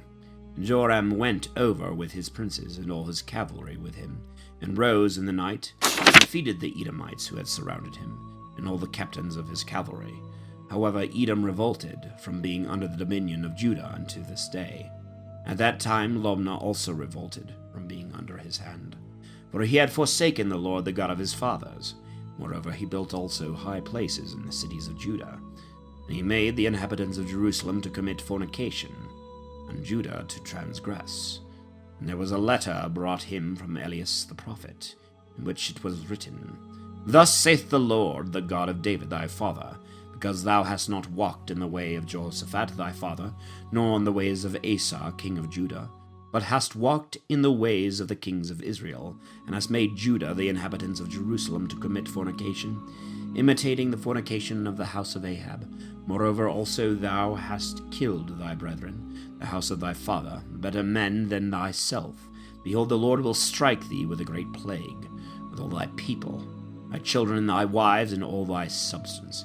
Thou shalt be sick of a very grievous disease of thy bowels, till thy vital parts come out by little and little every day. And the Lord stirred up against Joram the spirit of the Philistines, and of the Arabians, who bought the Ethiopians. And they came up into the land of Judah and wasted it. They carried away all the substance that was found in the king's house, his sons also, and his wives, so that there was no son left him but Joachaz, who was the youngest. Besides all this, the Lord struck him with an incurable disease in his bowels.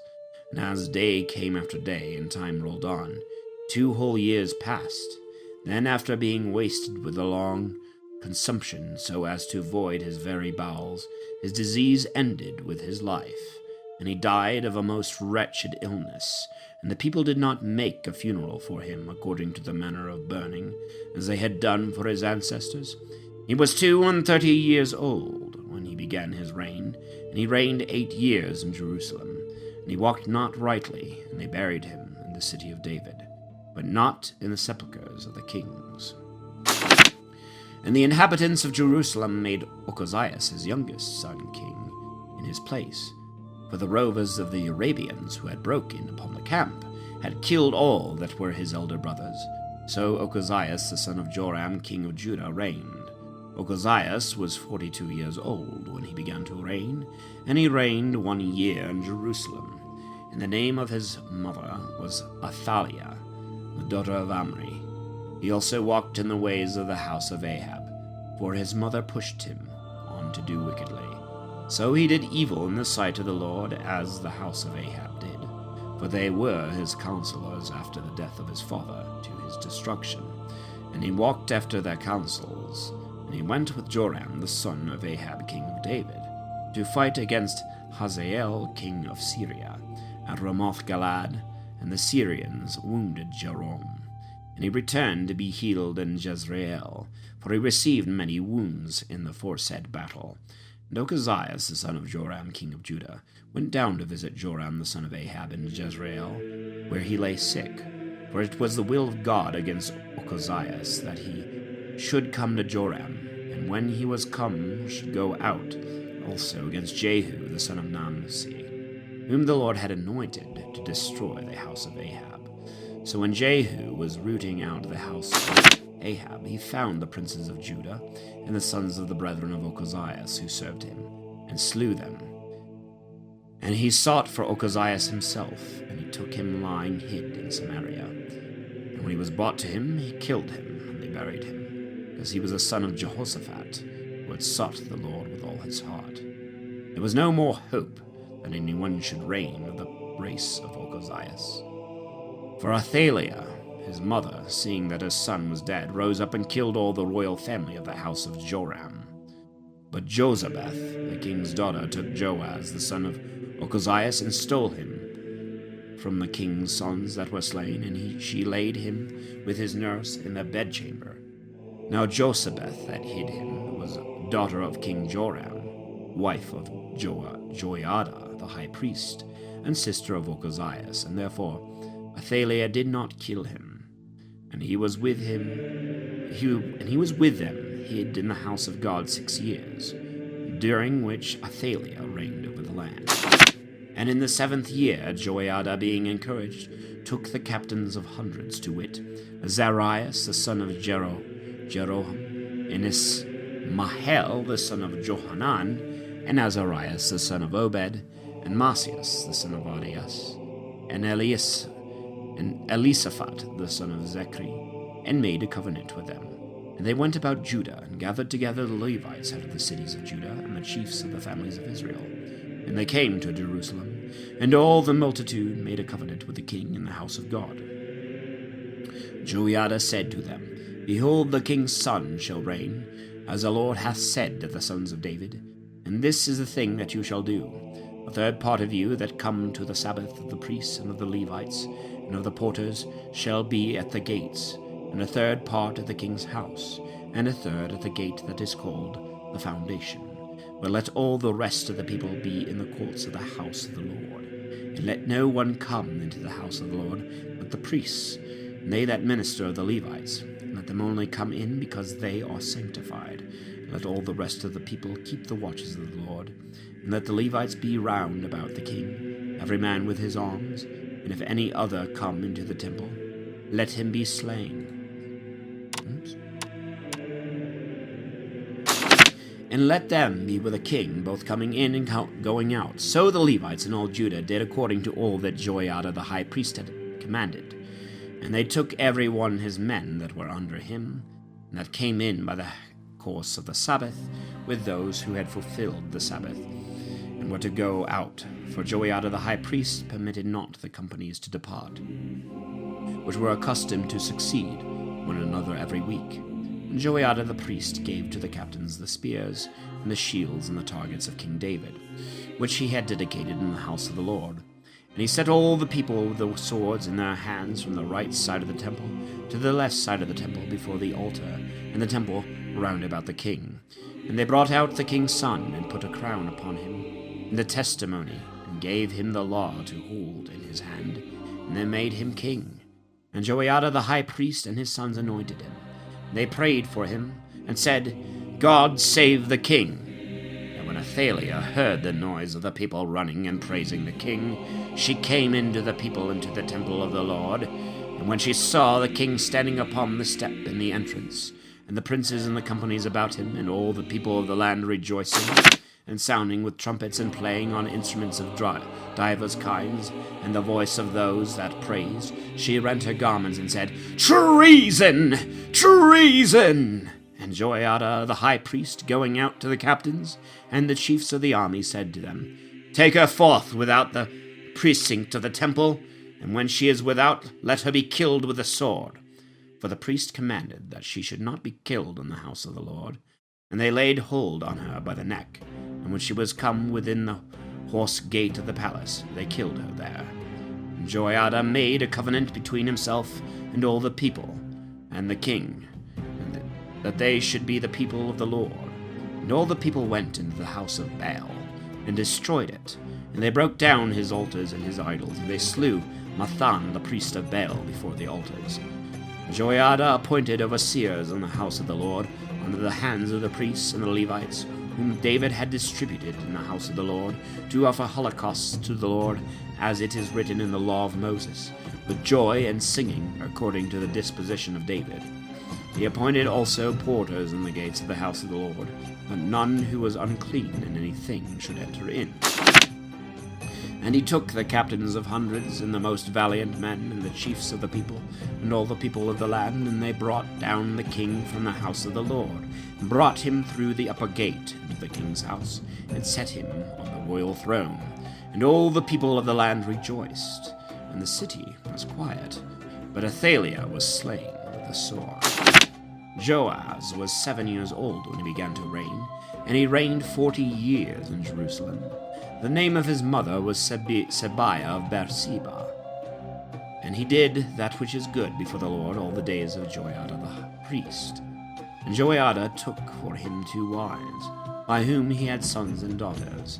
After this Joaz had a mind to repair the house of the Lord. And he assembled the priests and the Levites, and said to them, Go out to the cities of Judah, and gather of all Israel money to repair the temple of your God, from year to year, and do this with speed.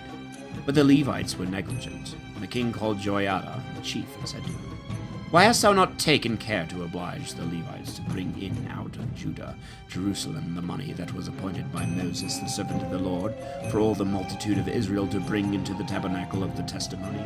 For that wicked woman Athaliah and her children have destroyed the house of God, and adorned the temple of Baal with all the things that had been dedicated in the temple of the Lord. And the king commanded, and they made a chest, and set it by the gate of the house of the Lord on the outside. And they made a proclamation in Judah and Jerusalem, that every man should bring to the Lord the money which Moses the servant of God appointed for all Israel in the desert. And all the princes and all the people rejoiced, and going in, they contributed and cast so much into the chest of the Lord, that it was filled. And when it was time to bring the chest before the king by the hands of the Levites, for they saw there was much money, the king's scribe, and he whom the high priest had appointed went in, and they poured out the money that was in the chest, and they carried back the chest to its place. And thus they did from day to day, and there was gathered an immense sum of money. And the king of Joiada gave it to those who were over the works of the house of the Lord, but they hired with it stonecutters and artificers of every kind of work to repair the house of the Lord, and such as wrought in iron and brass, to uphold that what began to be falling. And the workmen were diligent, and the breach of the walls was closed up by their hands. And they set up the house of the Lord and its former gate, and made it stand firm. When they had finished all the works, they brought the rest of the money before the king and Joiada. And with it were made vessels for the temple for the ministry, and for holocausts and bowls and other vessels of gold and silver. And holocausts were offered in the house of the Lord continually all the days of Joiada. But Joiada grew old and was full of days, and died when he was 130 years old. And they buried him in the city of David among the kings, because he had done good to Israel and to his house. And after the death of Joiada, the princes of Judah went in and worshipped the king. And he was soothed by the services, and hearkened to them. And they forsook the temple of the Lord, the God of their fathers, and served groves and idols, and wrath came upon Judah and Jerusalem for this sin, and he sent prophets to them to bring them back to the Lord. And they would not give ear when they testified against them. The Spirit of God then came upon Zechariah the son of Joiada the priest, and he stood in the sight of the people, and said to them, Thus saith the Lord God, Why transgress you the commandment of the Lord, which will not be for your good, and have forsaken the Lord, to make him forsake you? And they gathered themselves together against him, and stoned him at the king's commandment, in the court of the house of the Lord. King Joaz did not remember the kindness that Joiada his father had done to him, but killed his son. And when he died, he said, The Lord see, and require it. And when a year was come about, the army of Syria came up against him. And they came to Judah and Jerusalem, and killed all the princes of the people. They sent all the spoils to the king of Damascus. Whereas there came a very small number of Syrians, the Lord delivered into their hands an infinite multitude, because they had forsaken the Lord, the God of their fathers. And on Joaz they executed shameful judgments. And departing, they left him in diseases, and his servants rose up him for revenge of the blood of the son of Joiada the priest. And they slew him in his bed, and he died. and they buried him in the city of David, but not in the sepulchres of the kings. Now the men that had conspired against him were Zabad, the son of Semath, and Ammonitis, and Jozabad, the son of Samarith, a Moabitess, concerning his sons, the sum of money which was gathered under him, and the repairing the house of God. They were written more diligently in the book of Kings. And Amasias, his son, reigned in his stead. Amasias was 25 years old when he began to reign, and he reigned 29 years in Jerusalem. The name of his mother was Jodan of Jerusalem, and he did what was good in the sight of the Lord, but yet not with a perfect heart. And when he saw himself strengthened in his kingdom, he put to death the servants that had slain the king his father. But he slew not their children, as it is written in the book of the law of Moses, where the Lord commanded, saying, The fathers shall not be slain for the children, nor the children for their fathers, but every man shall die for his own sin. Amasias therefore gathered Judah together, and appointed them by families, and captains of thousands and hundreds in all Judah, Benjamin. And he numbered them from 20 years old and upwards, and found 300,000 young men that could go out to battle, and could hold the spear and shield. He hired also of Israel 100,000 valiant men, for 100 talents of silver. But a man of God came to him and said, O king, let not the army of Israel go out with thee, for the Lord is not with Israel, and all the children of Ephraim. And if thou think that battles consist in the strength of the army, God will make thee to be overcome by the enemies. For it belongeth to God both to help and to put to flight. And Amasias said to the man of God, What will then become of the 100 talents which I have given to the soldiers of Israel? And the man of God answered him, The Lord is rich enough to be able to give thee much more than this. Then Amasias separated the army that came to him out of Ephraim to go home again. But they, being much enraged against Judah, returned to their own country. And Amasias, taking courage, led forth his people, and went to the vale of salt pits, and slew of the children of Seir 10,000. And other 10,000 men the sons of Judah took, and brought to the steep of a certain rock, and cast them down headlong from the top, and they all were broken to pieces. But that army which Amasias had sent back, that they should not go with him to battle, spread themselves among the cities of Judah, from Samaria to Beth-horon, and having killed 3,000, took away much spoil. But Amasias, after he had slain the Edomites, set up the gods of the children of Seir, which he had brought thence, to be his gods, and adored them, and burnt incense to them. Wherefore the Lord, being angry against Amasias, sent a prophet to him to say to him, Why hast thou adored gods that have not delivered their own people out of thy hand? And when he spoke these things, he answered him, Art thou the king's counselor? Be quiet, lest I kill thee. And the prophet departing said, I know that God is minded to kill thee, because thou hast done this evil, and moreover hast not hearkened to my counsel. Then Amasias king of Judah, taking every very bad counsel, sent to Joas the son of Joachaz, the son of Jehu, king of Israel, saying, Come, let us see one another. But he sent back the messengers, saying, The thistle that is in Libanus sent to the cedar in Libanus, saying, Give thy daughter to my son to wife. And behold, the beasts that were in the wood of Libanus passed by, and trod down the thistle. Thou hast said, I have overthrown Edom, and therefore thy heart is lifted up with pride.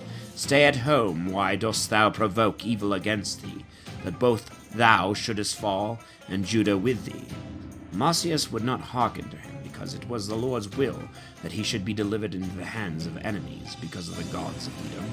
So Joaz, king of Israel, went up, and they presented themselves to be seen by one another. And Amasias, king of Judah, was in Bethsanas of Judah, and Judah fell before Israel, and they fled to their dwellings. And Joaz, king of Israel, took Amasias, king of Judah, the son of Joaz, the son of Joachaz, in Bethsamas, and brought him to Jerusalem, and broke down the walls thereof from the gate of Ephraim to the gate of the corner, 400 cubits. And he took all the gold and silver and all the vessels that he found in the house of God, and with Obed-edom, and in the treasures of the king's house, moreover also the sons of the hostages, he brought back to Samaria. And Amasias the son of Joaz, king of Judah, lived after the death of Joaz the son of Joachaz, king of Israel, 15 years. Now the rest of the acts of Amasias, first and last, are written in the book of the kings of Judah and Israel. And after he revolted from the Lord, they made a conspiracy against him in Jerusalem, and he fled into Lachish, and they sent and killed him there. And they brought him back upon horses and buried him with his fathers in the city of David. And all the people of Judah took his son Ozias, who was 16 years old, and made him king in the room of Amasias his father. He built Ailath, and restored it to the dominion of Judah. After that the king slept with his fathers. Ozias was 16 years old when he began to reign, and he reigned 52 years in Jerusalem. The name of his mother was Jechaliah of Jerusalem. And he did that which was right in the eyes of the Lord, according to all that Amasias his father had done. And he sought the Lord in the days of Zacharias that understood and saw God. And as long as he sought the Lord, he directed him in all things. Moreover, he went forth and fought against the Philistines, and broke down the wall of Gath, and the wall of Jabneh, and the wall of Azotus. And he built towns in Azotus and among the Philistines. God helped him among the Philistines, and against the Arabians that dwelt in Gurbal, and against the Ammonites. And the Ammonites gave gifts to Ozias. His name was spread abroad, even to the entrance of Egypt, for his frequent victories.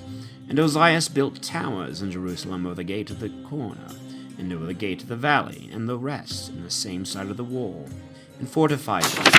And he built towers in the wilderness, and dug many cisterns, for he had much cattle both in the plains and in the waste of the desert. He had also vineyards and dressers of vines in the mountains and in Carmel, for he was a man that loved husbandry. And the army of his fighting men that went out to war was under the hand of Jehiel the scribe, and Maaseiah the doctor, and under the hand of Hananias, who was one of the king's captains. And the whole number of the chiefs by the families of valiant men were 2,600. And the whole army under them 307,500, who were fit for war, and fought for the king against the enemy. And Ozias prepared for them, that is, for the whole army, shields and spears and helmets and coats of mail, and bows and slings to cast stones. And he made in Jerusalem engines of diverse kinds, which he placed in the towers and in the corners of the walls, to shoot arrows and to great stones. And his name went forth far abroad, for the Lord helped him, and had strengthened him. But when he was made strong, his heart was lifted up to his destruction, and he neglected the Lord his God. And going into the temple of the Lord, he had a mind to burn incense upon the altar of incense. And immediately Azarias the priest, going in after him, and with him 80 priests of the Lord, most valiant men, withstood the king, and said, It doth not belong to thee, Ozias, to burn incense to the Lord, but to the priests, that is, to the sons of Aaron, who are consecrated for this ministry. Go out of the sanctuary, do not despise, for this thing shall not be accounted to thy glory by the Lord God. And Ozias was angry, and holding in his hand the censer to burn incense, threatened the priests, and presently arose a leprosy in his forehead before the priests in the house of the Lord, the altar of incense. And Azarias the high priest and all the rest of the priests looked upon him, and saw the leprosy in his forehead, and they made haste to thrust him out. Yea, himself also being frightened, hasted to go out, because he had quickly felt the stroke of the Lord. And Ozias the king was a leper unto the day of his death, and he dwelt in a house apart, being full of the leprosy, for which he had been cast out of the house of the Lord. And Jotham, his son, governed the king's house, and judged the people of the land. But the rest of the acts of Ozias, first and last, were written by Isaiah the son of Amos, the prophet. And Ozias slept with his fathers, and they buried him in the field of the royal sepulchres, because he was a leper, and Jotham his son reigned in his stead.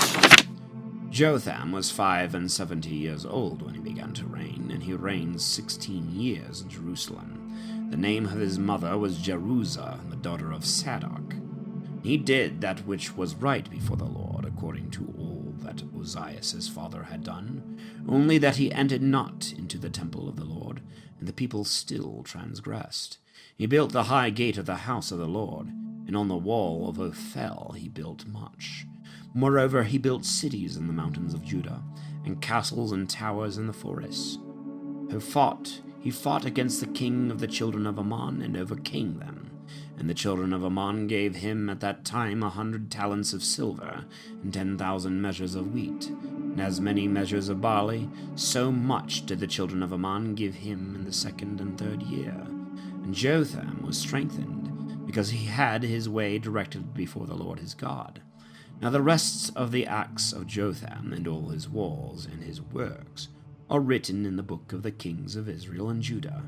He was 25 years old when he began to reign, and he reigned 16 years in Jerusalem. And Jotham slept with his fathers, and they buried him in the city of David. And Ahaz, his son, reigned in his stead. Ahaz was 20 years old when he began to reign, and he reigned 16 years in Jerusalem. He did not that which was right in the sight of the Lord, as David his father had done, but walked in the ways of the kings of Israel. Moreover also he cast statues for Baalim. It was he that burned incense in the valley of Ben-Hinnom, and consecrated his sons in the fire according to the manner of the nations which the Lord slew at the coming of the children of Israel. He sacrificed also and burnt incense in the high places, and on the hills, and under every green tree. And the Lord his God delivered him into the hands of the king of Syria, who defeated him, and took a great booty out of his kingdom, and carried it to Damascus. He was also delivered into the hands of the king of Israel, who overthrew him with a great slaughter. For Pharki, the son of Romelah, slew Judah 120,000 in one day, all valiant men, because they had forsaken the Lord the God of their fathers. At the same time Zechariah, a powerful man of Ephraim, slew Masias the king's son, and Ezracham the governor of his house, and Elkanah who was next to the king. And the children of Israel carried away of their brethren 200,000 women, boys and girls, and an immense booty, and they brought it to Samaria. At that time there was a prophet of the Lord there, whose name was Oded. And he went out to meet the army that came to Samaria, and said to them, Behold, the Lord, the God of your fathers, being angry with Judah, hath delivered them into your hands, and you have butchered them cruelly, so that your cruelty hath reached up to heaven. Moreover, you have a mind to keep under the children of Judah and Jerusalem for your bondmen and bondwomen, which ought not to be done. For you have sinned in this against the Lord your God. But hear ye my counsel, and release the captives that you have brought of your brethren, because a great indignation of the Lord hangeth over you.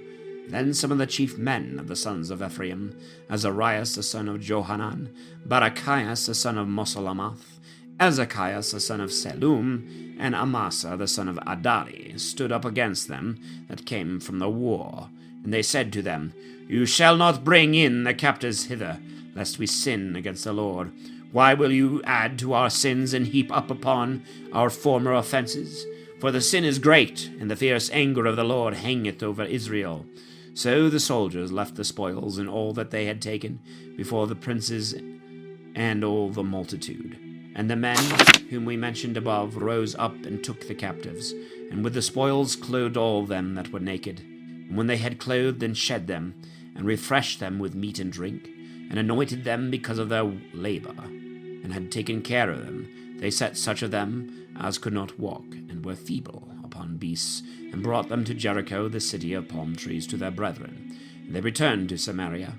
At that time King Ahaz sent to the king of the Assyrians, asking help. And the Edomites came and slew many of Judah, and took a great booty. The Philistines also spread themselves among the cities of the plains, and to the south of Judah, and they took Besamas, Aijalon, Gaderoth, Soko, and Tamnan, and Gamzo, and with their villages they dwelt in them. For the Lord had humbled Judah because of Ahaz the king of Judah, for he had stripped it of help, and had contemned the Lord. And he brought against him Thalgath-Phalnasar, king of the Assyrians, who also afflicted him and plundered him. without any resistance, and Ahaz stripped the house of the Lord, and the house of the kings and of the princes, and gave gifts to the king of the Assyrians, and yet it availed him nothing. Moreover, also in the time of his distress, he increased contempt against the Lord. King Ahaz himself by himself sacrificed victims to the gods of Damascus that struck him. And he said, "The gods of the kings of Syria help them, and I will appease them with victims, and they will help me, whereas on the contrary they were the ruin of him and of all Israel." Then Ahaz, having taken away all the vessels of the house of God, and broken them, shut up the doors of the temple of God, and made himself altars in all the corners of Jerusalem. And in all the cities of Judah he built altars to burn frankincense, and he provoked the Lord, the God of his fathers, to wrath. But the rest of his acts and all his works, first and last, are written in the book of the kings of Judah and Israel. And Ahaz slept with his fathers, and they buried him in the city of Jerusalem. For they received him not into the sepulchres of the kings of Israel. And Ezekias his son reigned in his stead. Now Ezekias began to reign when he was 25 years old. And he reigned 29 years in Jerusalem. The name of his mother was Abiah, the daughter of Zacharias. And he did that which was pleasing in the sight of the Lord, according to all that David his father had done. In the first year and month of his reign he opened the doors of the house of the Lord and repaired them. And he brought the priests and the Levites and assembled them in the east street. And he said to them, "Hear me, ye Levites, and be sanctified. Purify the house of the Lord, the God of your fathers, and take away all filth out of the sanctuary. Our fathers have sinned and done evil in the sight of the Lord God, forsaking him. They have turned away their faces from the tabernacle of the Lord, and turned their backs. They have shut up the doors that were in tile porch, and put out the lamps, and have not burnt incense, nor offered holocausts in the sanctuary of the God of Israel. Therefore the wrath of the Lord hath been stirred up against Judah and Jerusalem, and he hath delivered them to trouble, to destruction, and to be hissed at. As you see with your eyes, behold, our fathers are fallen by the sword. Our sons and our daughters and wives are led away captives for this wickedness. Now therefore I have a mind that we make a covenant with the Lord, the God of Israel, and he will turn away the wrath of his indignation from us. My sons, be not negligent. The Lord hath chosen you to stand before him, to minister to him, to worship him, and to burn incense to him." Then the Levites arose, Mahath the son of Amasai, and Joel the son of Azarias, the sons of Kath, and of the sons of Merari, Sis the son of Abdi, and Azarias the son of Jalaliel, and of the sons of Gerson Joah, the son of Zemah, and Eden the son of Joah, and of the sons of Elisaphan, Samri and Jahiel, also of the sons of Asaph, Zacharias and Mathanias, and of the sons of Heman, Jahiel and Semei, and of the sons of Idithun, Semeas and Oziel. And they gathered together the brethren, and sanctified themselves, and went in according to the commandment of the king, and the precept of the Lord, to purify the house of God. And the priests went into the temple of the Lord to sanctify it, and brought out all the uncleanness that they found within to the entrance of the house of the Lord. And the Levites took it away, and carried it out abroad to the torrent Kedron. And they began to cleanse on the first day of the first month, and on the 8th day of the same month they came into the porch of the temple of the Lord, and they purified the temple in 8 days. And on the 6th day of the same month they finished what they had begun. And they went to King Ezekias, and said to him, "We have sanctified all the house of the Lord, and the altar of holocaust, and the vessels thereof, and the table of proposition with all its vessels, and all the furniture of the temple, which King Ahaz in his reign had defiled, after his transgression, and behold, they are all set forth before the altar of the Lord." And King Ezekias, rising early, assembled all the rulers of the city, and went up into the house of the Lord. And they offered together 7 bullocks, and 7 rams, and 7 lambs, and 7 he-goats for sin, for the kingdom, for the sanctuary, for Judah. He spoke to the priests of the sons of Aaron to offer them upon the altar of the Lord. Therefore they killed the bullocks, and the priests took the blood, and poured it upon the altar. They killed also the rams, and their blood they poured also upon the altar. And they killed the lambs, and poured the blood upon the altar. And they brought the he-goats for sin before the king and the whole multitude, and they laid their hand upon them. And the priests immolated them, and sprinkled their blood before the altar for an expiation of all Israel. For the king had commanded that the holocaust and the sin offering should be made for all Israel. And he set the Levites in the house of the Lord with cymbals, psalteries, and harps, according to the regulation of David the king, and of Gad the seer, and of Nathan the prophet. For it was the commandment of the Lord by the hand of his prophets. And the Levites stood with the instruments of David, the priests with trumpets. And Hezekiah commanded that they should offer holocausts upon the altar. And when the holocausts were offered, they began to sing praises to the Lord, and to sound with trumpets and divers instruments, which David the king of Israel had prepared.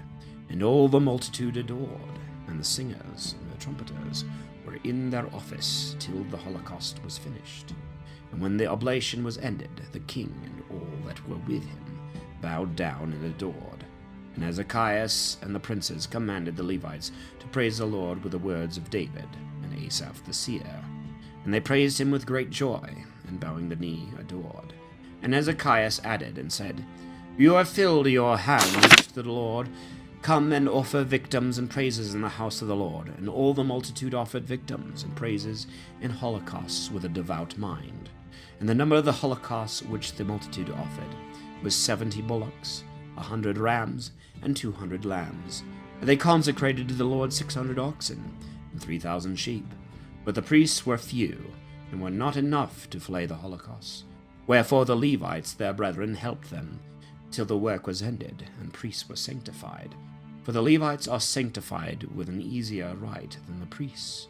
So there were many holocausts, and the fat of peace offerings, and the libations of holocausts, and the service of the house of the Lord was completed. And Hezekiah and all the people rejoiced, because the ministry of the Lord was accomplished. For the resolution of doing this thing was taken suddenly.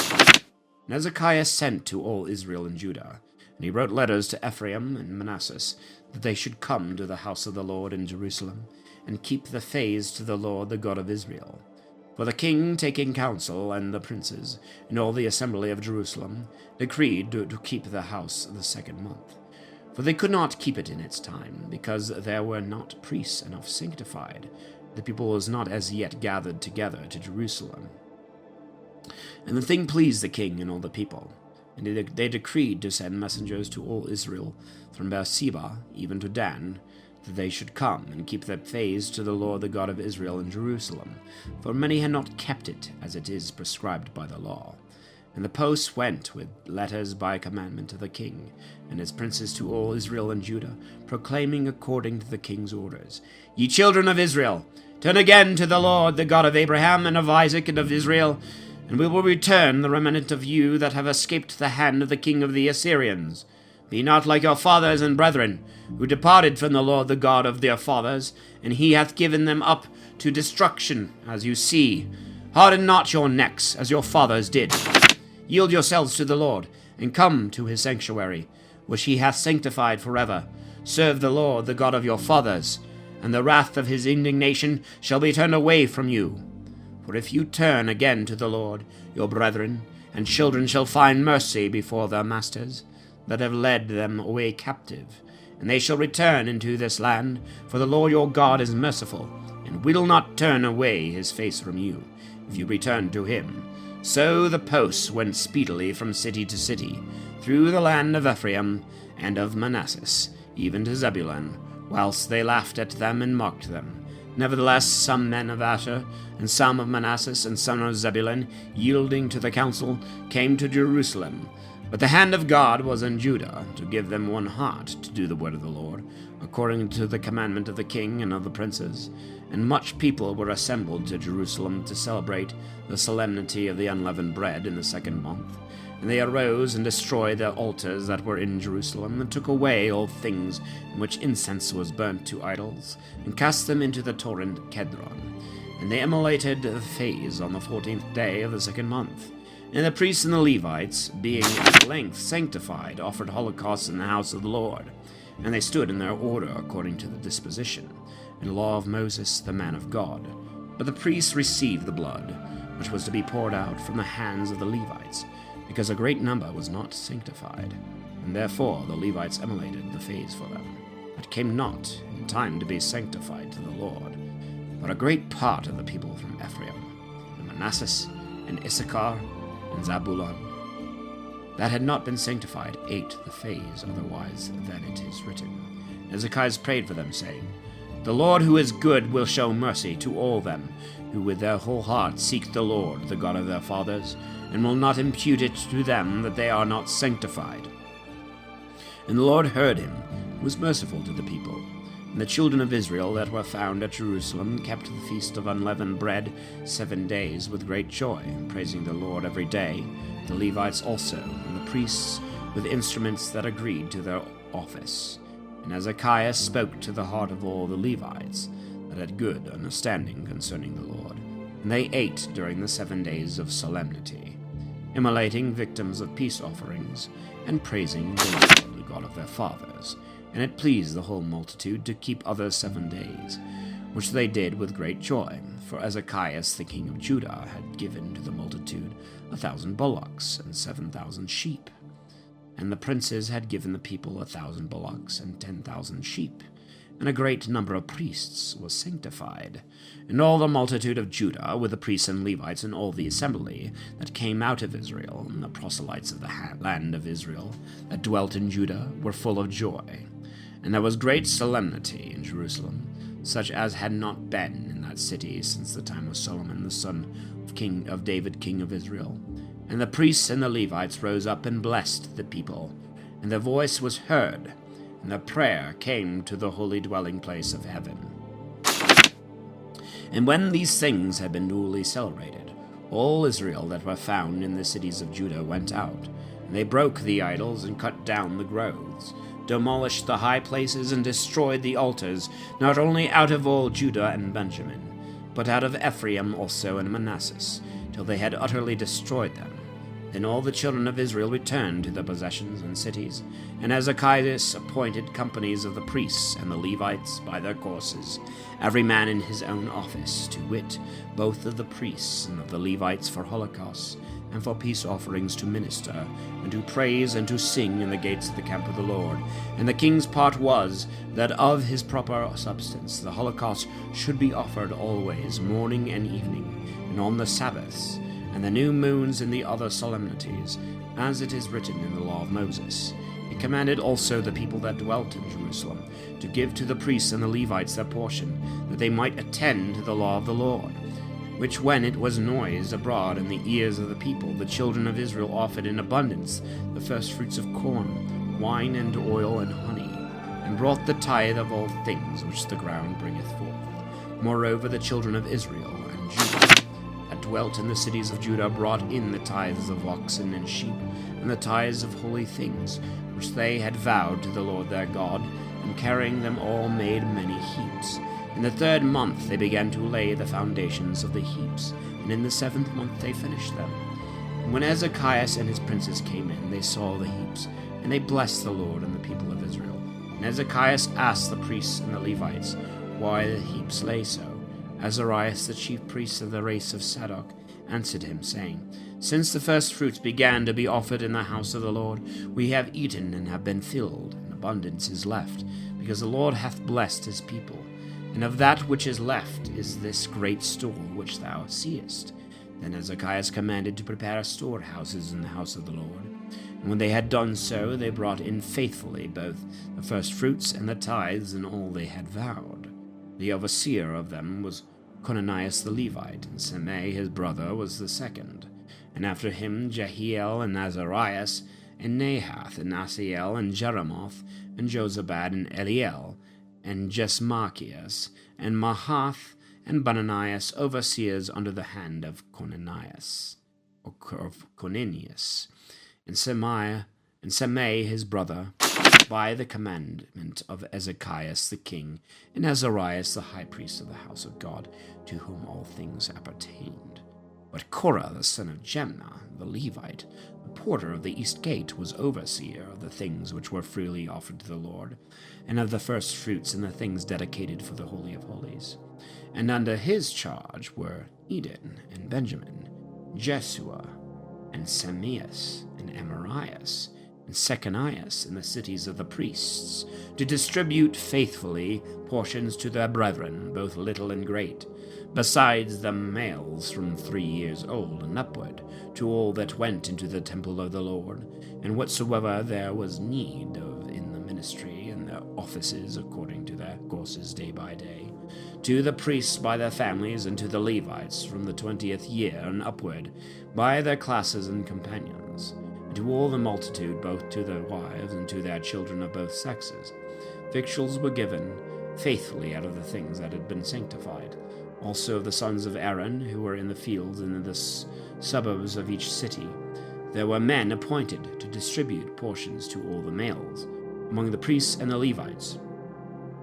So Hezekiah did all the things which we have said in all Judah, and wrought that which was good, and right, and truth, before the Lord his God, in all the service of the ministry of the house of the Lord, according to the law and the ceremonies, desiring to seek his God with all his heart.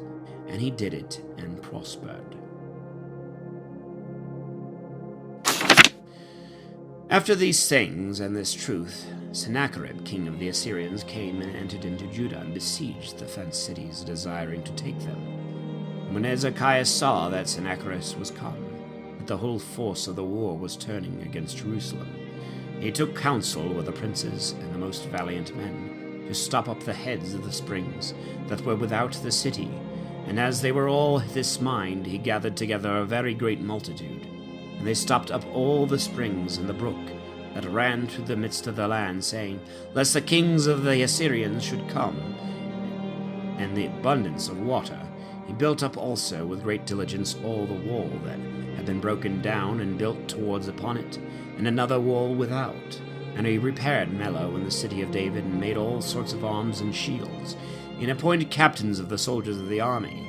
And he called them all together in the street of the gate of the city, and he spoke to their hearts, saying, behave like men, and take courage. Be not afraid nor dismayed for the king of the Assyrians, nor for all the multitude that is with him. For there are many more with us than with him. For with him is an arm of flesh, with us the Lord our God, who is our helper, and fighteth for us. And the people were encouraged with these words of Hezekiah king of Judah. After this, Sennacherib king of the Assyrians sent his servants to Jerusalem, where he with all his army was besieging Lachish, to Hezekiah king of Judah, and to all the people that were in the city, saying, thus saith Sennacherib king of the Assyrians, in whom do you trust that you sit still besieged in Jerusalem? Doth not Hezekiah deceive you, to give you up to die by hunger and thirst, affirming that the Lord your God shall deliver you from the hand of the king of the Assyrians? Is it not this same Hezekiah that hath destroyed his high places and his altars, and commanded Judah and Jerusalem, saying, you shall worship before one altar, and upon it you shall burn incense? Know you not what I and my fathers have done to all the people of the lands? Have the gods of any nations and lands been able to deliver their country out of my hand? Who is there among all the gods of their nations, which my fathers had destroyed, that could deliver his people out of my hand, that your God should be able to deliver you out of his hand? Therefore let not Hezekiah deceive you, nor delude you with a vain persuasion, and do not believe him. For if no God of all the nations and kingdoms could deliver his people out of my hand, and out of the hand of my fathers, consequently neither shall your God be able to deliver you out of my hand. And many other things did his servants speak against the Lord God, and against Hezekiah his servant. He wrote also letters full of blasphemy against the Lord, the God of Israel, and he spoke against him. As the gods of other nations could not deliver their people out of my hand, so neither can the God of Hezekiah deliver his people out of this hand. Moreover, he cried out with a loud voice in the Jews' tongue to the people that sat on the walls of Jerusalem, that he might frighten them and take the city. And he spoke against the God of Jerusalem, as against the gods of the people of the earth, the works of the hands of men. And Hezekiah the king and Isaiah the prophet, the son of Amos, prayed against this blasphemy, and cried out to heaven. And the Lord sent an angel, who cut off all the stout men, and the warriors, and the captains of the army of the king of the Assyrians, and he returned with disgrace into his own country. When he was come into the house of his God, his sons that came out of his bowels slew him with a sword. And the Lord saved Ezekias and the inhabitants of Jerusalem out of the hand of Sennacherib king of the Assyrians, and out of the hand of all, and gave them treasures on every side. Many also brought victims and sacrifices to the Lord to Jerusalem, and presents to Ezekias king of Judah, and he was magnified thenceforth in the sight of all nations. In those days Ezekias was sick, even to death, and he prayed to the Lord.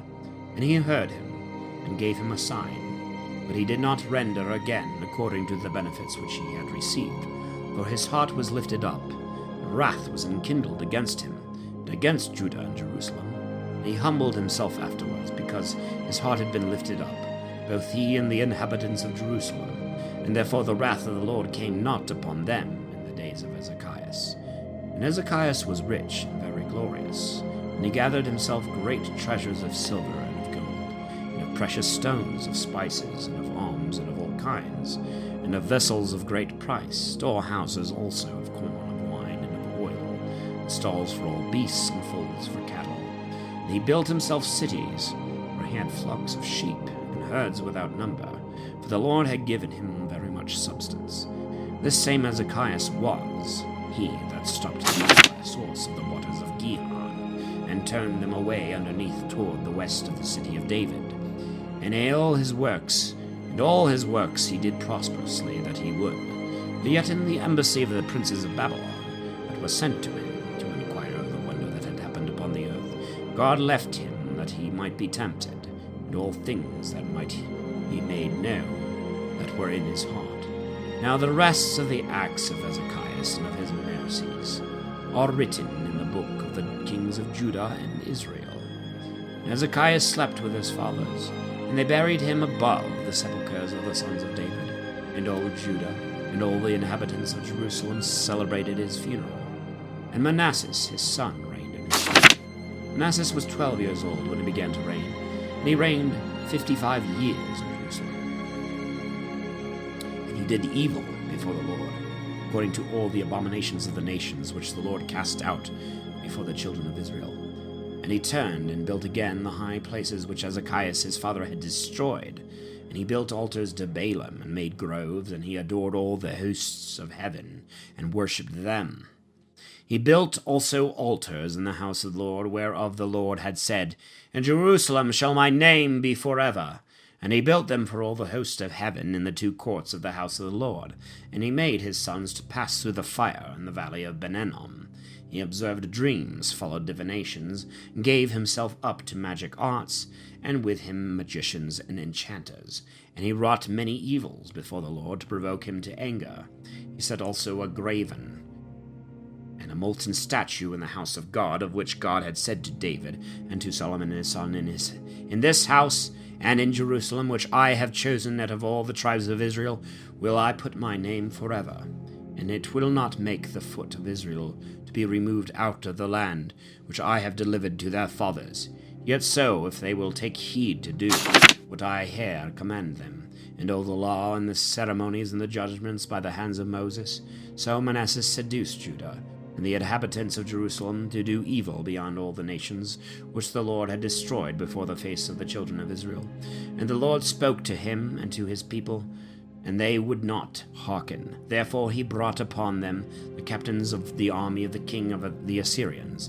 And they took Manasseh and carried him bound with chains and fetters to Babylon. And after that he was in distress. He prayed to the Lord his God, and did penance exceedingly before the God of his fathers. And he entreated him, and besought him earnestly. And he heard his prayer, and brought him again to Jerusalem into his kingdom. Manasseh knew that the Lord was God.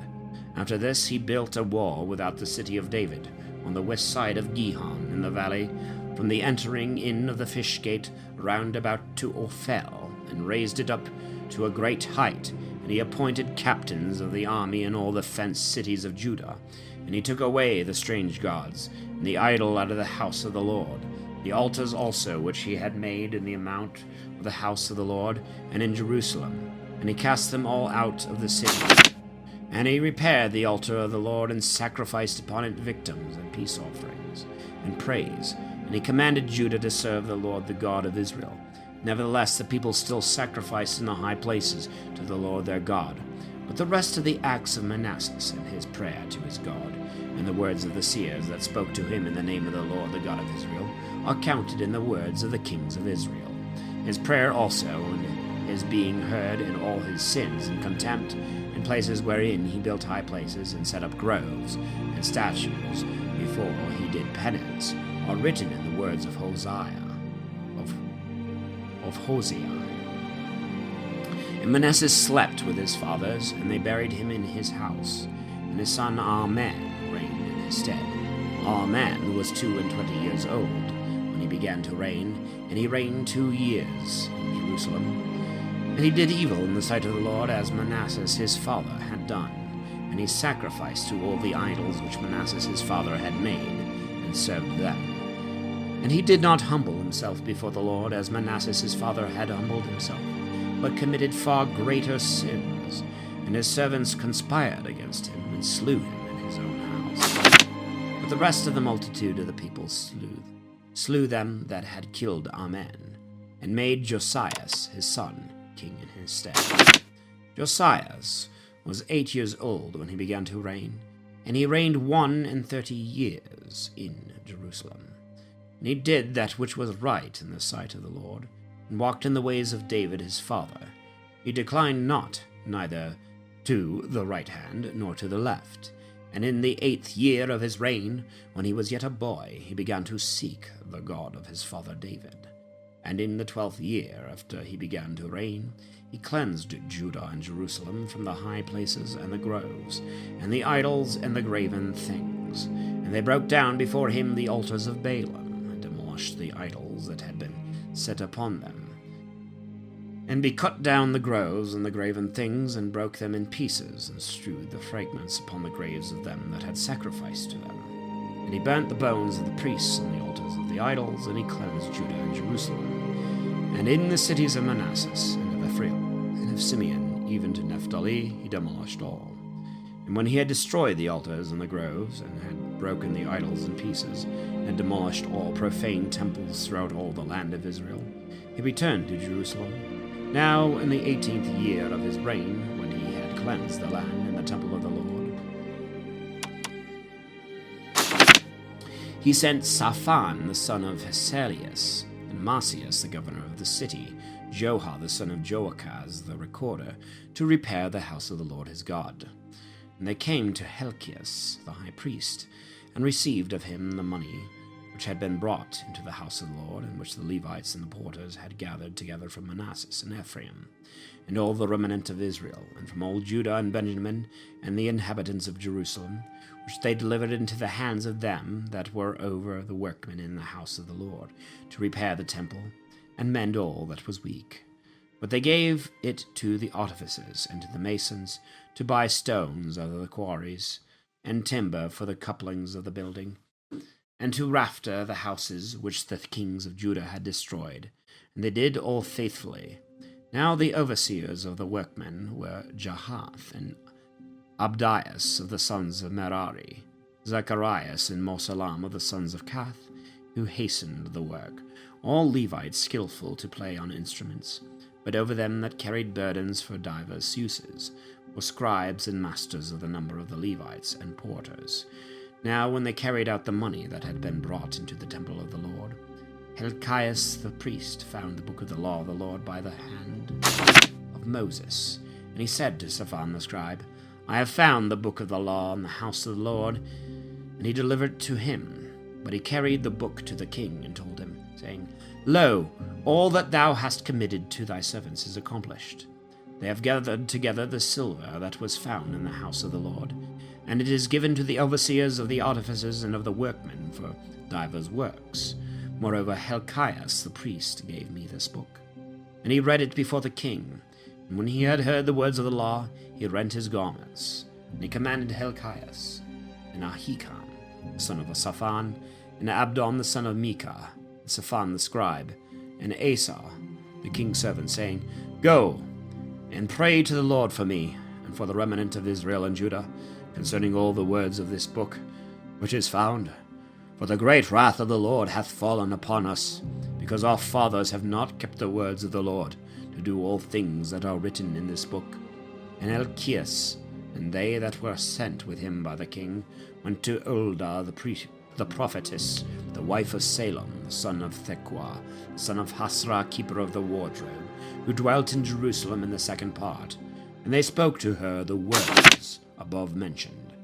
And she answered them, Thus saith the Lord, the God of Israel, Tell the man that sent you to me, Thus saith the Lord, Behold, I will bring evils upon this place, and upon the inhabitants thereof, and all the curses that are written in this book, which they read before the king of Judah, because they have forsaken me, and have sacrificed to strange gods, to provoke me to wrath with all the works of their hands.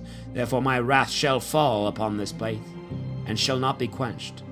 But as to the king of Judah, that sent you to beseech the Lord, thus shall you say to him, Thus saith the Lord, the God of Israel, Because thou hast heard the words of this book, and thy heart was softened, and thou hast humbled thyself in the sight of God for the things that are spoken against this place, and the inhabitants of Jerusalem, and the reverencing my face, hast rent thy garments, and wept before me.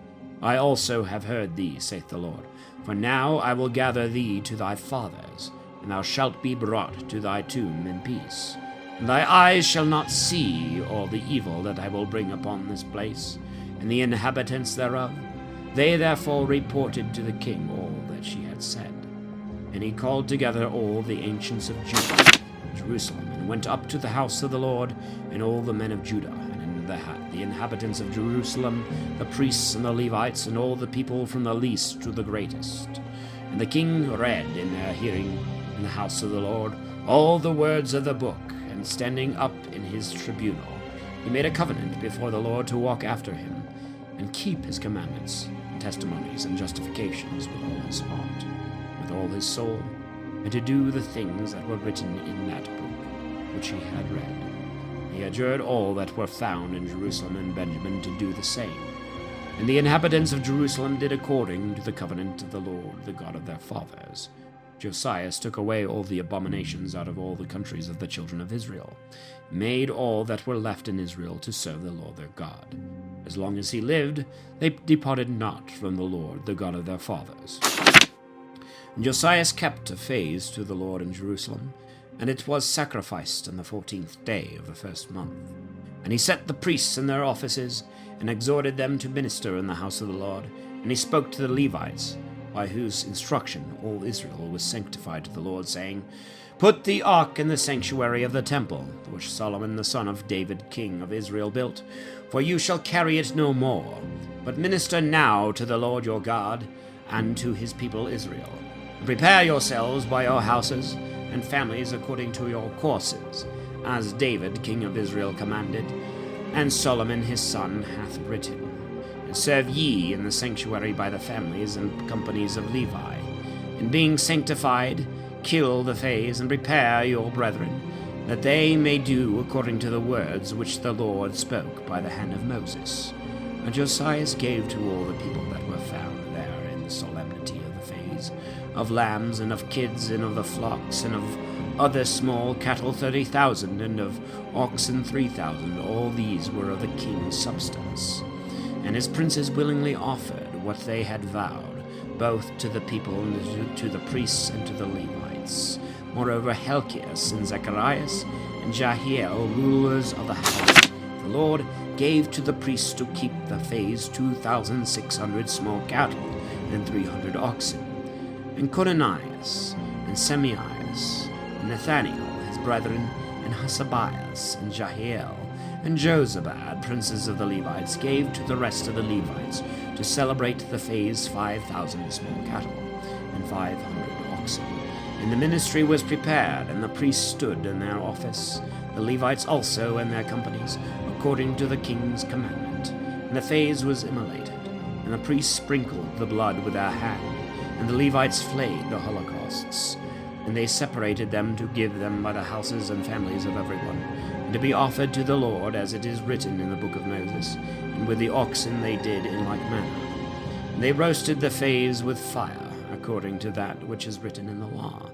But the victims of peace offerings they boiled in cauldrons and kettles and pots, and they distributed them speedily among all the people. And afterwards they made ready for themselves and for the priests For the priests were busied in offering of holocausts and the fat until night. Therefore the Levites prepared for themselves, and for the priests the sons of Aaron last. And the singers, the sons of Asaph, stood in that order, according to the commandment of David, and Asaph and Heman, and Idiathun, the prophets of the king, and the porters kept guard at every gate, so as not to depart one moment from their service.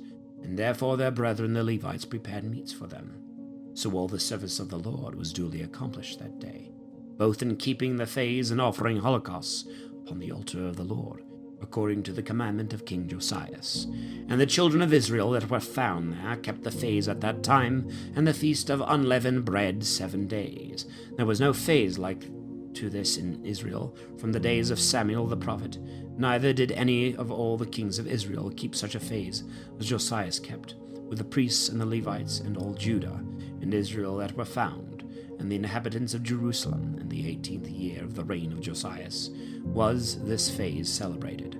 After that Josias had repaired the temple, Necho, king of Egypt, came up to fight, and Carchemish by the Euphrates, and Josias went out to meet him. But he sent messengers to him, saying, What have I to do with thee, O king of Judah? I come not against thee this day, but I fight against another house, to which God hath commanded me to go in haste. Forbear to do against God, who is with me, lest he kill thee. Josias would not return, but prepared to fight against him, and hearkened not to the words of Necho from the mouth of God, but went to fight in the field of Megiddo. And there he was wounded by the archers. And he said to his servants, Carry me out to the battle, for I am grievously wounded. And they removed him from the chariot into another, that followed him after the manner of kings. And they carried him away to Jerusalem. And he died, and was buried in the monument of his fathers. And all Judah and Jerusalem mourned for him, particularly Jeremias, whose lamentations for Josias, all the singing men and singing women, repeat unto this day. And it became like a law in Israel. Behold, it is found written in Lamentations. Now the rest of the acts of Josias, and of all his mercies, according to what was commanded by the law of the Lord, and his works, first and last, are written in the book of the kings of Judah and Israel. Then the people of the land took Joachaz, the son of Josias, and made him king instead of his father in Jerusalem. Joachaz was 23 years old when he began to reign, and he reigned 3 months in Jerusalem. And the king of Egypt came to Jerusalem and deposed him, and condemned the land in 100 talents of silver, a talent of gold. And he made Eliakim his brother king in his stead, over Judah and Jerusalem. And he turned his name to Joachim. But he took Joachaz with him and carried him away into Egypt. Joachim was 25 years old when he began to reign.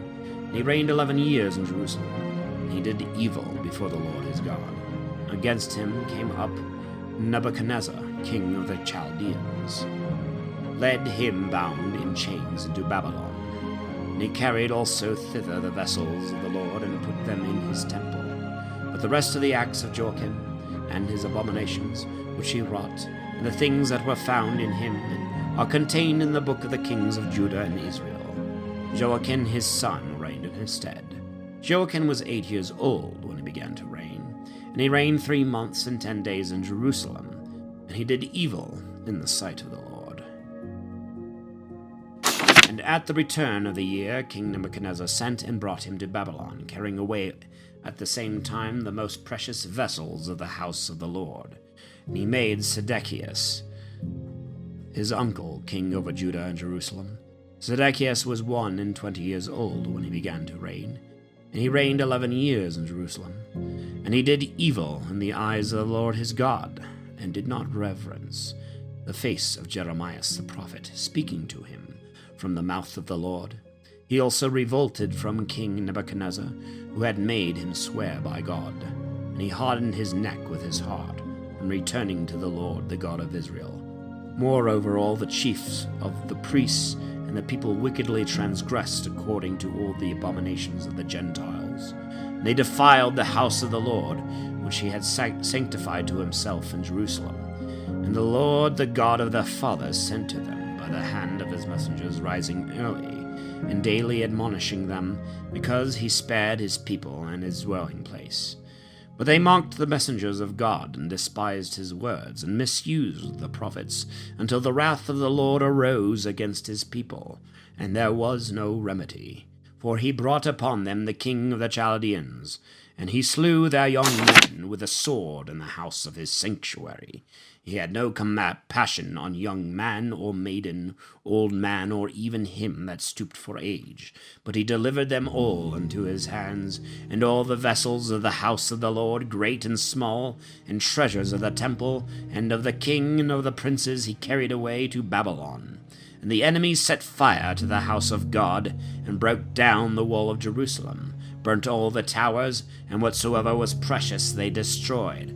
Whosoever escaped the sword was led into Babylon, and there served the king and his sons till the reign of the king of Persia, that the word of the Lord by the mouth of Jeremiah might be fulfilled, and the land might keep her Sabbaths. For all the days of the desolation she kept a Sabbath, till the 70 years were expired. But in the first year of Cyrus king of the Persians, to fulfill the word of the Lord, which he had spoken by the mouth of Jeremiah, the Lord stirred up the heart of Cyrus king of the Persians, who commanded it to be proclaimed through all his kingdom, and by writing also, saying, Thus saith Cyrus king of the Persians, all the kingdoms of the earth hath the Lord the God of heaven given to me, and he hath charged me to build him a house in Jerusalem, which is in Judea, who is there among you of all his people. The Lord has God be with him, and let him go up. All right. So that's going to be it for 2nd Chronicles. And that's going to be it, sort of covering all that history from the time of the Kingdom of Israel, and then the Kingdom of Israel splitting into two separate kingdoms. The Northern Kingdom surviving shorter than the Southern Kingdom, the Northern Kingdom being carried off, being conquered by the Assyrians, and the Southern Kingdom surviving for a little while longer, but eventually falling to the Babylonians, and the people being brought into Babylon. But, of course, there is a little bit of a redemption arc, and that's what we're going to be covering here in Ezra, as well as Nehemiah, in our next reading. So, thanks for sticking around. I'll see you in the next one as we continue our 30-day challenge. See you next time.